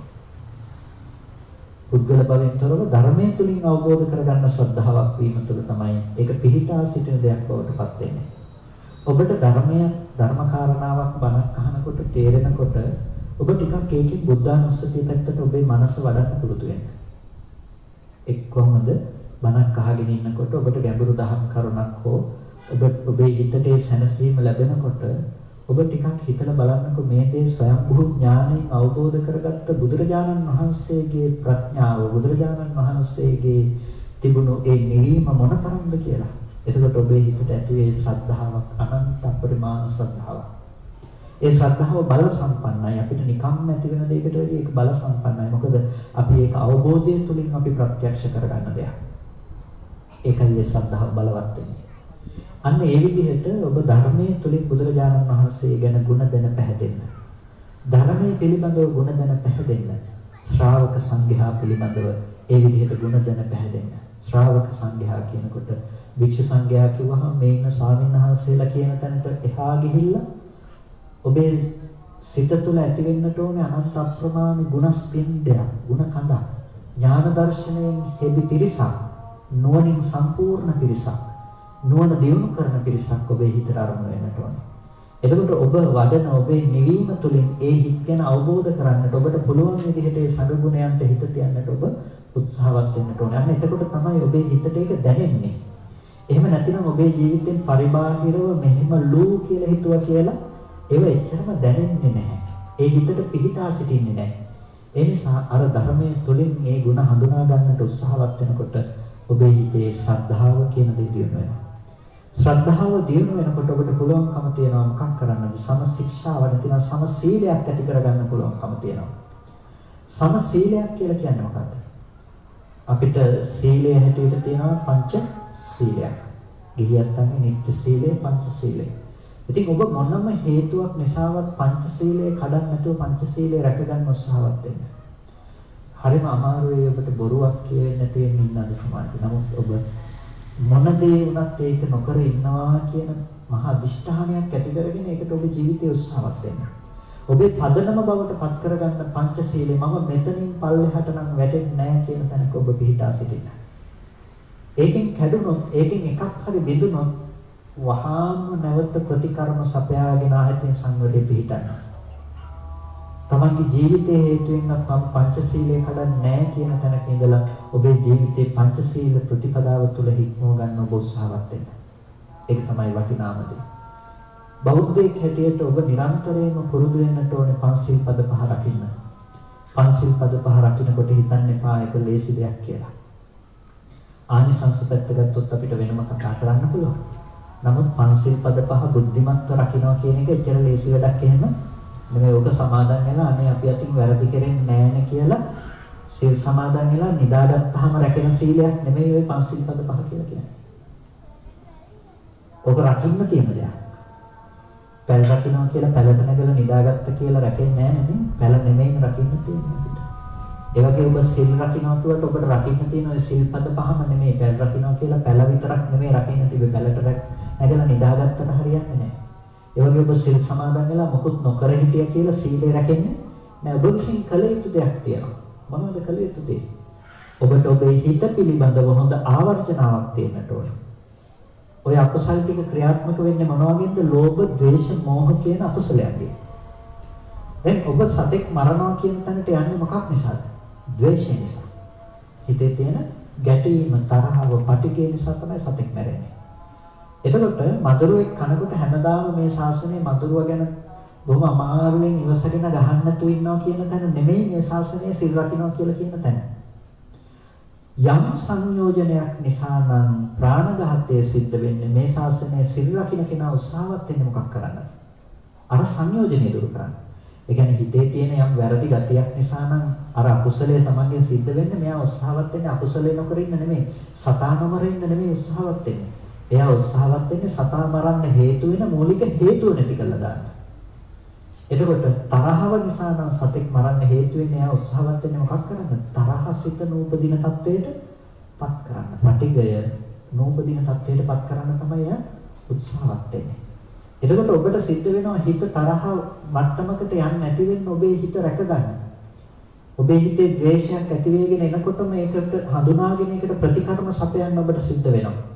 ඒකට තමයි මෛත්‍රී සහගත චේතනාව ඔබට දියුණු කරන්නට කියලා කියන්නේ.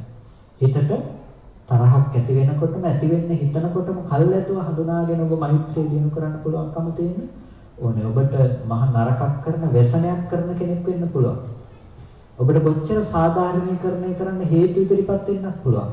හැබැයි ඔබ ඉවසිය යුතුම තැන, ඔබ මෛත්‍රී කළ යුතුම තැන තමයි එතන. එතනදී මෛත්‍රී කරන්නේ නැත්නම් වැරදි කරන්නේ නැති අය පිළිබඳව විතරක් අපි කරන මෛත්‍රියෙන් නැති වැඩක් නැහැ.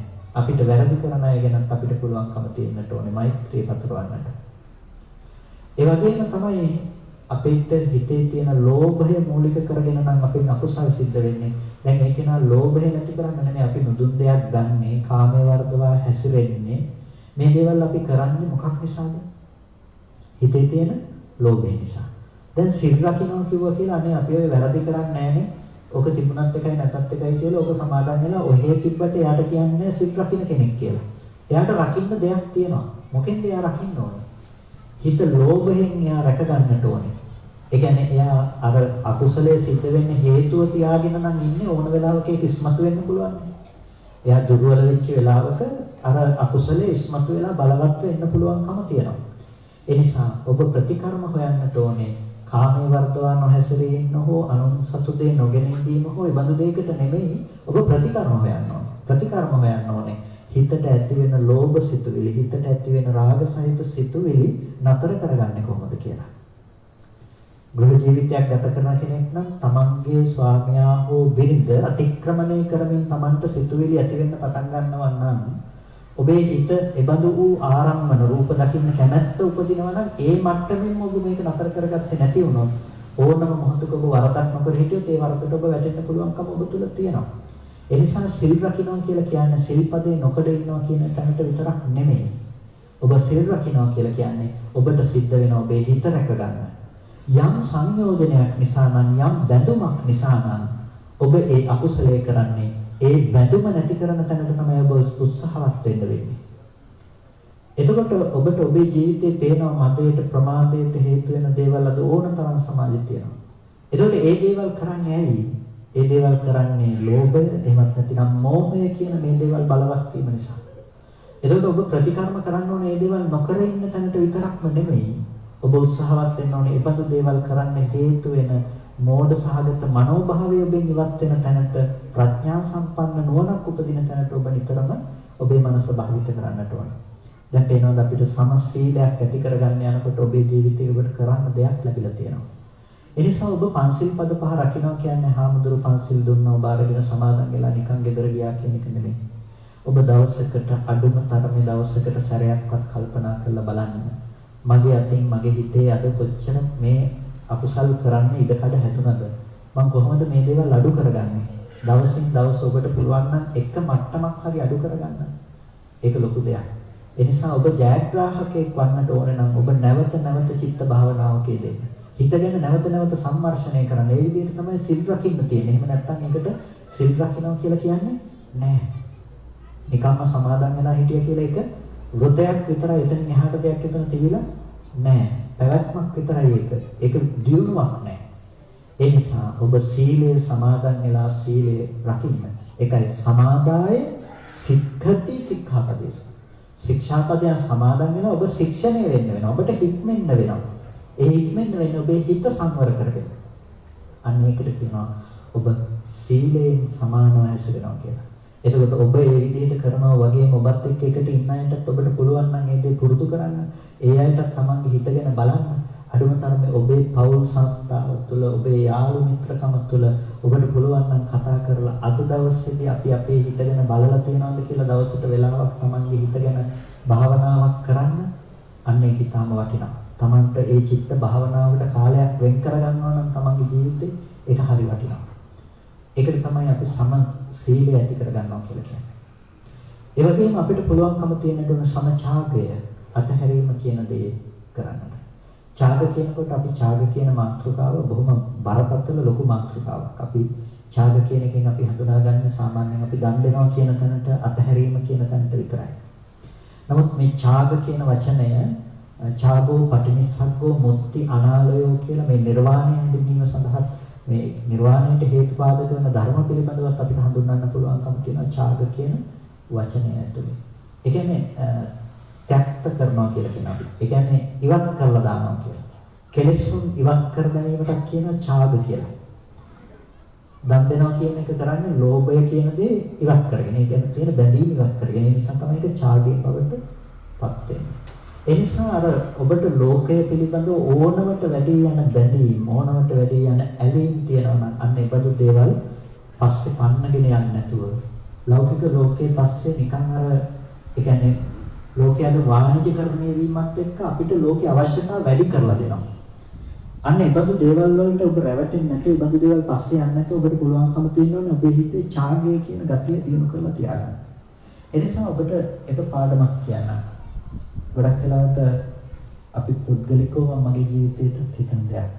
ජීවිතේ ඔබට තියාගන්න අත්‍යවශ්‍ය, අවශ්‍ය සහ අනවශ්‍ය කියලා කොටස් තුනකට බෙදා ගන්න. ඔබට දෙයක් කැමැත්තක් හිතෙනකොට, ඔබට දෙයක් ඕන කියලා හිතෙනකොට ඔබ ඒක මේ කොටස් තුනෙන් කෝකටද කියලා දාලා බලන්න. ඔබට මේක නැතුව ජීවත් වෙන්න බෑ නම් ඒක අත්‍යවශ්‍ය දෙයක්. ඔබට ඒක නැතුව ජීවත් වෙන්න බෑ නම් ඒකට කියන එක අත්‍යවශ්‍ය දෙයක්. ඒ වගේම නැතුව ජීවත් වෙන්න පුළුවන් හැබැයි තිබුණොත් වඩා පහසුවෙන් ඔබට ඉන්න පුළුවන් නම් ඒකට කියන අවශ්‍යයි කියලා.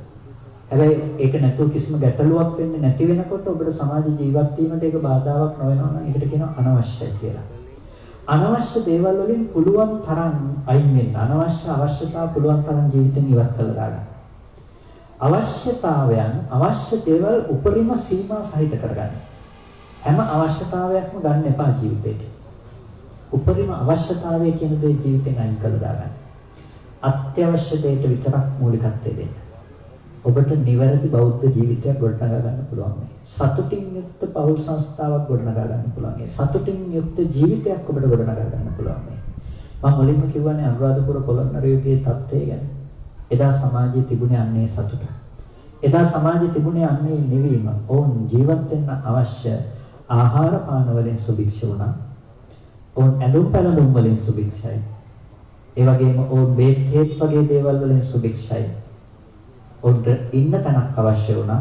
ඒකට නොතෙමී ඉන්න අවුස් පීඩා නොවිඳ ඉන්න අවශ්‍ය දෙයක් හදාගන්න. එතනින් එහාට ඔවුන්ට ලෝකෙ පේන්න දේවල් ගොඩනගන්න අවශ්‍ය උනේ නැහැ. නිසා ඔවුන්ගේ ජීවිත බොහොම සරල වුණා. ඔවුන්ට අවශ්‍ය උනේ ශාසනය පැවැත්ම සඳහා කල්පවතින දේවල් ගොඩනගන්න. ඒ නිසා ඔවුන් ඒ දේවල් ගොඩනගුවා. හැබැයි තමන්ගේ ජීවිතේව ගොඩනගා ගත්තේ නෑ. ඔවුන් දැනගෙන හිටියා ජීවිතය අස්තිරයි කියලා. ඒක ටික කාලෙකින් නැති වෙලා යනවා කියලා. ඉතින් ඒ නිසා ඔවුන් අත්‍යවශ්‍ය දේට පමණක් ප්‍රමුඛතාවය දුන්නා.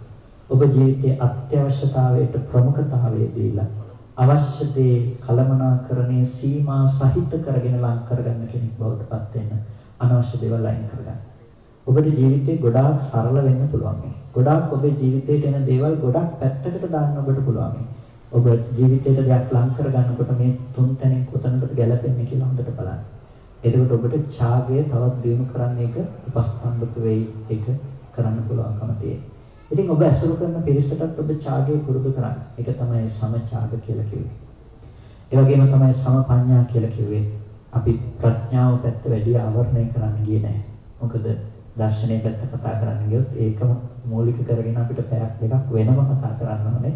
එහෙම නැත්නම් පුංචි වෙලාවකින් ඒක දර්ශනීය පැත්ත අපිට කියලා දෙන්න අමාරු නිසා. ඉතින් ප්‍රඥාව පිළිබඳව කතා කළත් මේ ශාසනය මහා ගැඹුරකට යන ශාසනයක්.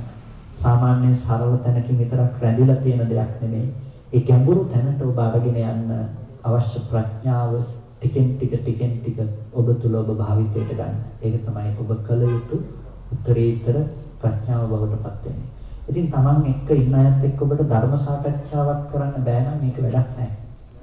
Taman එක්ක එකට ඉන්න කෙනෙක් එක්ක බණ කතාවක් කතා කරන්න බෑ නම් ඒ බැඳීම ඇති වැඩක් නැහැ. ඒ නිසා ඔබ යම් කිසි කෙනෙක් එක්ක බැඳීමක් තියෙනවා නම් බැඳීම තියෙන අයත් එක්ක ඔබට බණ කතාවක් කතා කරන්න, ධර්ම කතාවක් කතා කරන්න පුළුවන්කම තියෙනවා.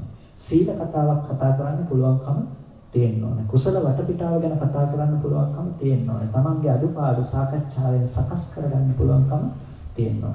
අන්න ඒ බඳු දේවල් වලින් මේ දේවල් සකස් කරගෙන යනකොට තමයි ලෝකයේ නුවණැතිව චරිත ඇසුරු කරලා අපිට නිවැරදිව ගැලපෙන චරිත විතරක් අපිට තේරුම් බේරුම් කරගෙන අපිට ජීවත් වෙන්න පුළුවන්කම තියෙනවා. එතකොට අපිට ලෝකේ අපේ ජීවිතේ වෙනම පැත්තකට ගිහිල්ලා නරක දේවල් පැත්තට යොමු වෙන්නේ නැහැ. මොකද අපිට සත්පුරුෂ වටපිටාවක් ඒ තුළ ගොඩ නැගෙනවා. ඒ නිසා ඔබ අප්‍රමාදී වෙන්නට කුසල ධර්මයන්ගේ ඔබ අවට පරිසරය ඒ සඳහා ගැළපෙන විදිහට සකස් කරගන්න. ඒක තමයි ඔබ කළ යුතු දේ. ඉතින් ඒ නිසා ඔබේ ජීවිතයේ ඔබේ වටපිටාව සකස් කරගන්නකොට මම හිතනවා මේ තරුණ පිරිසක් එකට එකතු වෙච්ච එක. ඒ වගේම ඔබට අනිත් අයගෙන් ඒ සඳහා ගන්න පුළුවන් සහයෝගය අතිවිශාලයි. ඒ සහයෝගයේ විදිහටම ඉදිරියට පවත්වා ගන්න. ඒ වගේම ශාසනයේ තැනක්, බුද්ධ ශාසනයේ තැනක් කියන තැන ඉඳලා ඔබ මේ ගොඩනගෙන වැඩපිළිවෙල ඉදිරියට ගොඩනගාගෙන පවත්වාගෙන යන්න. එතකොට මේ විදිහට ගොඩනගාගෙන යන වැඩපිළිවෙල ඔබ හැම දිනකටම බොහෝ කාලයක් හිතසුව පිණිස පවතින දෙයක් බවට පත් වේ. මේ ජීවිතේ නිවන් දකින්න අපි කොහොම හරි උත්සාහවත් වෙන්න ඕනේ. බැරි කමක් නැහැ මේ ජීවිතේදී මේක අපිට අවබෝධ කරගන්න පුළුවන්. කොහොම හරි අවබෝධ කරනවා කියන උත්සාහය තුළ තමන්ගේ මනස මෙහෙවන්න. යම් හේතුවක් නිසා බැරි වුණොත් මේ වඩන ගුණධර්ම, මේ වඩන ප්‍රඥාවම හේතු වෙනවා වහාම මේ ධර්මය අවබෝධ කරගන්න. ඉතින් අනාගත කාලෙක මගමානවක පරිශත් ගැන කිව්වා වගේ බුද්ධ ශාසනයකදී ඔබ ගැන කතා කරන්න පුළුවන්කම ලැබෙවි. හදිස්සියක හරි නිවන් දකින්න බැරි වුණා. ඒ නිසා ඔබ මේ කරගෙන යන සත්පුරුෂ ක්‍රියාදාමය, සත්පුරුෂ ක්‍රියාකාරීත්වය කරගෙන යන්න මේ බුද්ධ ශාසනයේ රැකවරණයට හේතු වන දෙයක්. ඒ නිසා තවදුරටත් තරුණ පිරිස එකතු කරගන්න. ඒ තරුණ පිරිසට ඒ වගේ ධර්මයක් එක්ක බොහෝ දේවල් දෙන්න පුළුවන්කම තියෙනවා අපිට. මොකද ගොඩක් දෙනෙක් බණ අහන්න නැඹුරු වෙන්නේ නැහැ. හැබැයි මේ විදිහට පින්කමක් කරන්න සමහර වෙලාවට ඊට වැඩි පිරිසක් නැඹුරු වෙනවා. ඒ පින්කම තුළින් අපිට පුළුවන් වුන්ට ධර්මයක් කියන දේ ලබා දෙන්න. ඒ විදිහට තරුණ පිරිස අතර මේ වැඩපිළිවෙල ගොඩනැගීම තුළ තමයි මේ බුද්ධ ශාසනයේ ඉදිරි අනාගතයේ තීරණය වෙන්නේ. එහෙම නැති වුණොත් දැනට මේ තියෙන මට්ටම දැනට ඇති වෙලා තියෙන තත්ත්වය එක්ක අරගෙන බලනකොට ශාසනයේ තියෙන්නේ හරිම භයානක තැනක. ඒක අපි ඇසුරු කරන නිසා, අපි වටපිටාව අපිට තේරුම් යන නිසා අපි දන්නවා මොනතරම් අඩමානිකද ශාසනයේ තියෙන්නේ කියලා. දේශපාලන ක්ෂේත්‍රය තුළ ප්‍රධාන දේශපාලකයන්ගේ දරුවෝ පක්ෂ විපක්ෂ ගොඩක් පැතිවල දැනටත් බෝන් ගෙන් කරගෙන ඉවරයි. ප්‍රධාන ව්‍යාපාරිකයෝ මිල මුදල් තියන අයගේ දරුවෝ වැඩි ප්‍රතිශතයක් බෝන් ගෙන් කරගෙන ඉවරයි. එතකොට මේ අන්‍යාගමික කරන වැඩපිළිවෙල එක්ක අපේ රටේ පාලක පක්ෂය සහ ආර්ථිකය සම්පූර්ණයෙන්ම නියාමනය බවට පත් වෙනකොට අන්‍යාගමිකයින් හිතන්නකෝ කවදාවත් බෞද්ධයන්ට ඊට පස්සේ ඔලුව උස්සන්න පුළුවන් වේද කියලා. ඒක වෙන්නේ නැහැ කවදාවත්. ඒ නිසා මෙබඳු ඔබගේ සංවිධානගත වීම තුළ මෙබඳු සත්පුරුෂ චේතනාවක් ඇතිව එකතු වීම තුළ යම් කිසි දවසක මේ බුද්ධ ශාසනයට ඒකම පිටුබලයක් වෙයි, පිටුවහලක් වෙයි මේ ශාසනය පැවැත්මට. ඒ නිසා මේ බුද්ධ ශාසනයේ වැඩි කල පැවැත්මට ඔබත් උත්සාහවත් වෙනවා වගේම අප්‍රමාදී වෙන්න, මේ ධම නිවිල යන්නට කලින් ඔබ කොහොම හරි අවබෝධ කරගන්නට.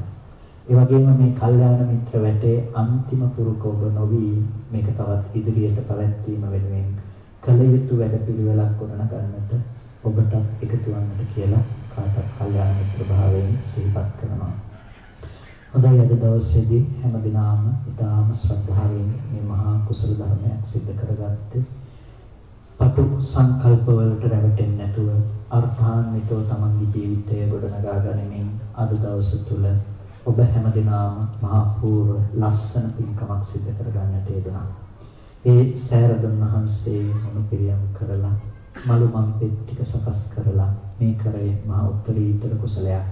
ඉතින් අපි මේ කුසලය සාදුකාර දීලා අනුමෝදන් වෙනවා. සාදු සාදු අනුමෝදාමි කියලා. ඉතින් මේ විදිහට ධර්ම ශ්‍රවණය කරලා ඔබ සිද්ධ කරගත්ත සියලුම කුසල ධර්මයන් අපි අනුමෝදන් කළ යුතු අයට අනුමෝදන් කරනවා. පළමුවෙන් මේ සියලු කුසල ධර්මයන් අපට අර්ථයෙන් ධර්මයෙන් අනුශාසනා කරන අවසරයි අපේ ධර්මාචාර්ය මාංකඩවල සුදස්සන ස්වාමීන් වහන්සේට, අවසරයි මාංකඩවල නන්දරත්න ස්වාමීන් වහන්සේට, ස්වාමීන් වහන්සේලා දෙනමතම උතුම් නිවනින් සැනසීම පිණිස මේ කුසලය හේතු පාරමිතාවක්ම වේවා කියලා ප්‍රාර්ථනා කරනවා. ඒ වගේම මේ සියලු කුසල ධර්මයන් සඳහා මේ පිටතට උපකාර කළා වූ ධර්ම ශ්‍රවණයට පැමිණියා වූ ඉෂ්ඨකාරක ස්ථානාවිකුලිතාදී සියලු දේවගණ සමූහයන්ට අප මේ පින් අනුමෝදන් කරනවා. සියලු දෙවියෝ මේ පින් සතුටින් සාධනාවෙන් අනුමෝදන් වනු ලබත්තා. දෙවියන්ට මේ පින් උතුම් නිවනින් සැනසීම පිණිසම හේතු පාරමිතාවක් වේවා කියලා සාදු කියලා දෙවියන්ට පින් අනුමෝදන් කරනවා. ඒ වගේම මේ පරලෝකීය ඥාතීන් අපි සිහිපත් කරනවා. ඒ සියලුම ඔබ සෑම සියලු දෙනා නමින් මේ ගිය ඥාතීන් මේ වෙලාවේදී සිහිපත් කරගන්න. ඒ සෑම සියලු ඥාති වර්ගයාට මේ පින තමන් කළ පිනක් මේ සතුටින් සාදුනාදයෙන් අනුමෝදන් වන්නට ලැබේවා. දුකක සිටිනම් දුකින් අත මිදේවා. සැපක සිටිනම් සැපතොත් වඩා වර්ධනය කරගෙන උතුම් නිවනින් සැනසීම පිණිස මේ කුසලය හේතු පාරමිතාවක්ම වේවා කියලා සාදු කියලා ඥාතීන්ට දෙන්න. ඉතින් නවම් මාස 14 වෙනි දින අද දින මේ වටිනා කුසලය මේ බොහෝ දිනක් ප්‍රමාද වන පින්වත්තුන්ගේ දිනේ සමරන දිනයක් වුණා.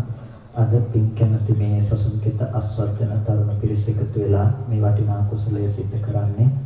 උදෑසනම පංචශීලයේ හේතලා ඒ වගේම විහාරස්ථානයේ දුර්වර්ණ වී තිබූ චෛත්‍ය රාජානන් වහන්සේ සහ මකර තොරණ ඒ පළුදුකන් කපලා ලොට්ටඩියා කරලා මොන පිළියම් කරලා ඒ වගේම විහාරස්ථානයේ දුර්වර්ණ වෙලා තිබුණු ඒ කණුවල තින්තාලේප කරලා චෛත්‍ය මළුව, බෝ මළුව සහ විහාරස්ථාන භූමියේ ඒ වැලි ඇතිරීම් කරලා විහාරස්ථාන මන්දිරය ඇතුළත වටතාගේ ඇතුළත ඒ සිතුවම් වලට හානියක් වෙන්නේ නැති විදිහට ඒ ඔක්කොම පිරිසිදු කරලා ඒ වගේම පහන් වැටවල් පිරිසිදු කරලා බෝධි ප්‍රාකාරයේ සහායවට ඒ මල් බඳුන් වලින් තාලේප කරලා ඒ දේවල් සකස් කරලා බොහෝ කුසල ධර්ම රාශියක් සිද්ධ කරලා තියෙනවා විහාරස්ථානයේ තියෙන ඒ පහන් අලුත්දියා කිරීම ආදී සිද්ධ කරලා මේ විදිහට සිද්ධ කරගත්ත සියලුම කුසල ධර්මයන් අපි විශේෂයෙන්ම අනුමෝදන් කරනවා ගංගා තිලක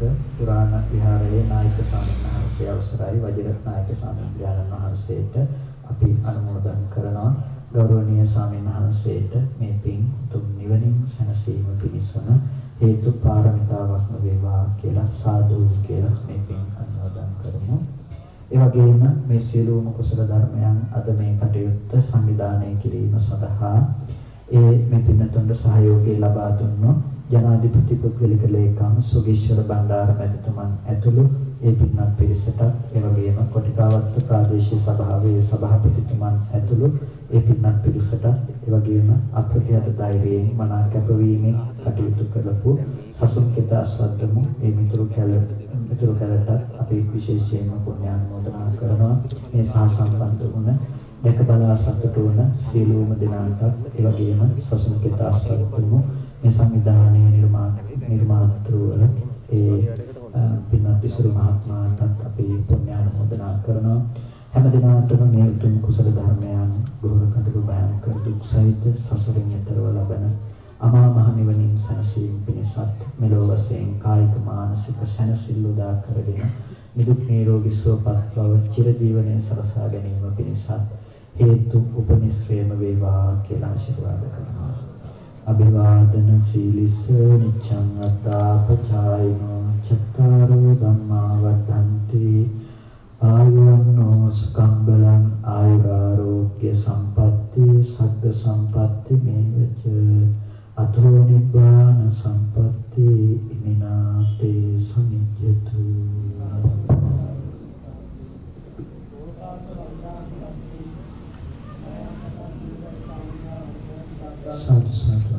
සාමිනා කතම් පුඤ්ඤං මහිරං දාතබ්බං සාදු අනුමෝදත සාදු සාදු අනුමෝදාමි ඕකාස ద్వාරත්තේන කතං සබ්බං අත්‍යං තවතුනි බන්තේ ඕකාස සමං බන්තේ द्वितीयंति ඕකාස සමං බන්තේ තතියන්ති ඕකාස සමං බන්තේ සාදු සාදු සාදු ලෝක සම්මත ප්‍රේමවන්තයින්ගේ දිනය පුණ්‍යවන්තයින්ගේ දිනයක් බවට පරිවර්තනය කරගන්නට ලබුණෝරු කන්ද ආරණ්‍ය සේනාසනයේ සිට අප කෙරෙහි කරුණාවෙන් මේ පුණ්‍ය භූමියට වැඩම කරලා ධර්ම දේශනා පවත්වලා උන්වහන්සේට පරිස්කාර පූජා කිරීම සඳහා මේ කාලය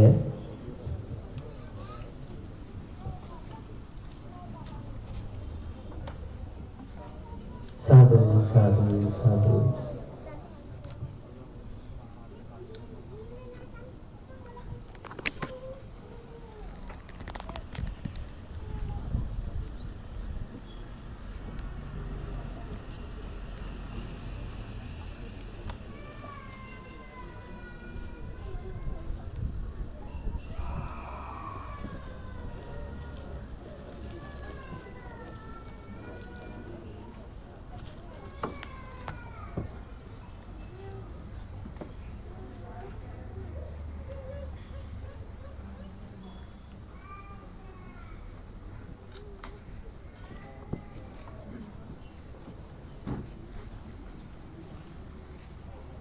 නිර්මල ශ්‍රී ත්‍රිපිටක ධර්මය විනාශ මුඛයට ඇදදමන කාලයක නිර්මල ශ්‍රී ත්‍රිපිටක ධර්මය ආරක්ෂා කර ගැනීමට පෙරදීවේ දරන මේ කාලයන් මිත්‍ර ලබුණෝරු කන්දාරණ සේනාසනාධිපති පාටිකී පඬිතුක ශාස්ත්‍රපති පූජ්‍යපාද කොත්මලේ කුමාර කාශ්‍යප ස්වාමීන් වහන්සේටත් උන්වහන්සේ ප්‍රාර්ථනා කරන උතුම් බෝධිකින් උතුම් චතුරාර්ය සත්‍ය අවබෝධ කර ගැනීමට අප සම රැස් කරගත්තා වූ සීල කුසල වහන්සේට අනුමෝදන් වේවා සාදු සාදු සාදු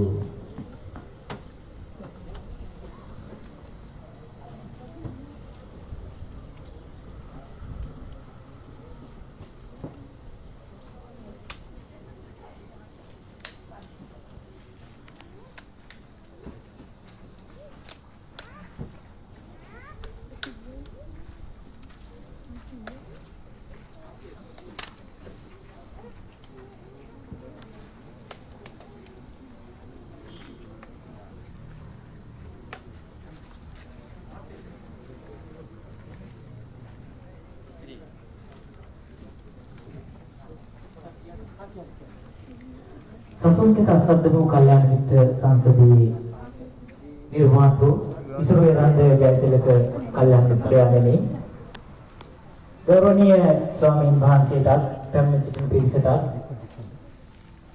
ගෞරව ප්‍රමුඛ ස්තුතිය පද කිරීම සඳහා පින්සිට ප්‍රමුඛ ස්තුතිය පද කිරීම සඳහා මේ ඇරෙනවා.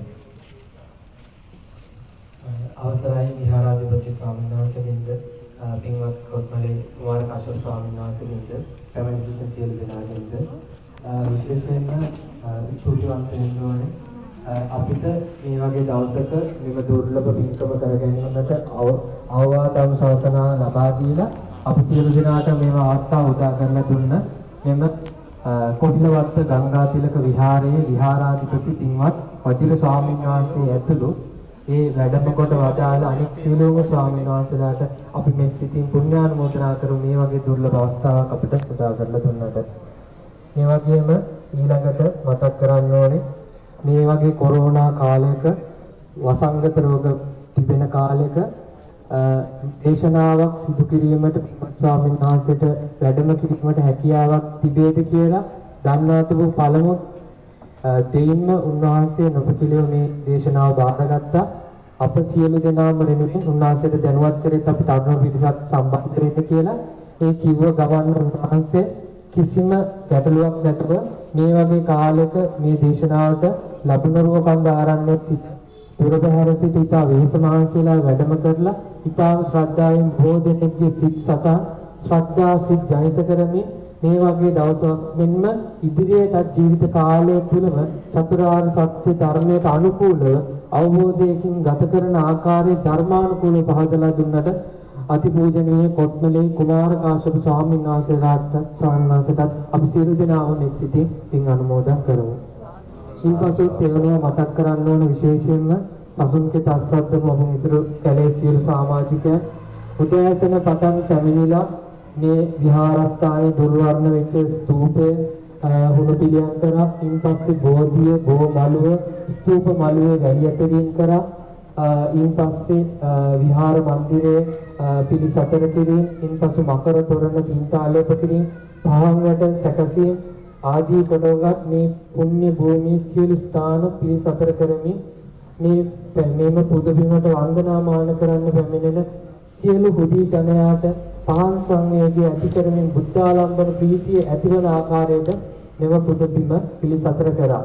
ඉතින් සිත කය වචනය වියසමින් අප්‍රමාණ කාය පූජාවකින් පමණක් නොව බොහෝ මුදලක් වැය කරමින් මේ සඳහා සම්බන්ධ වුණ මාගේ කල්යාණ මිත්‍ර සියලු දෙනාට මේ වෙලාවේ මම මෙත් සිතින් පින් අනුමෝදන් කරනවා.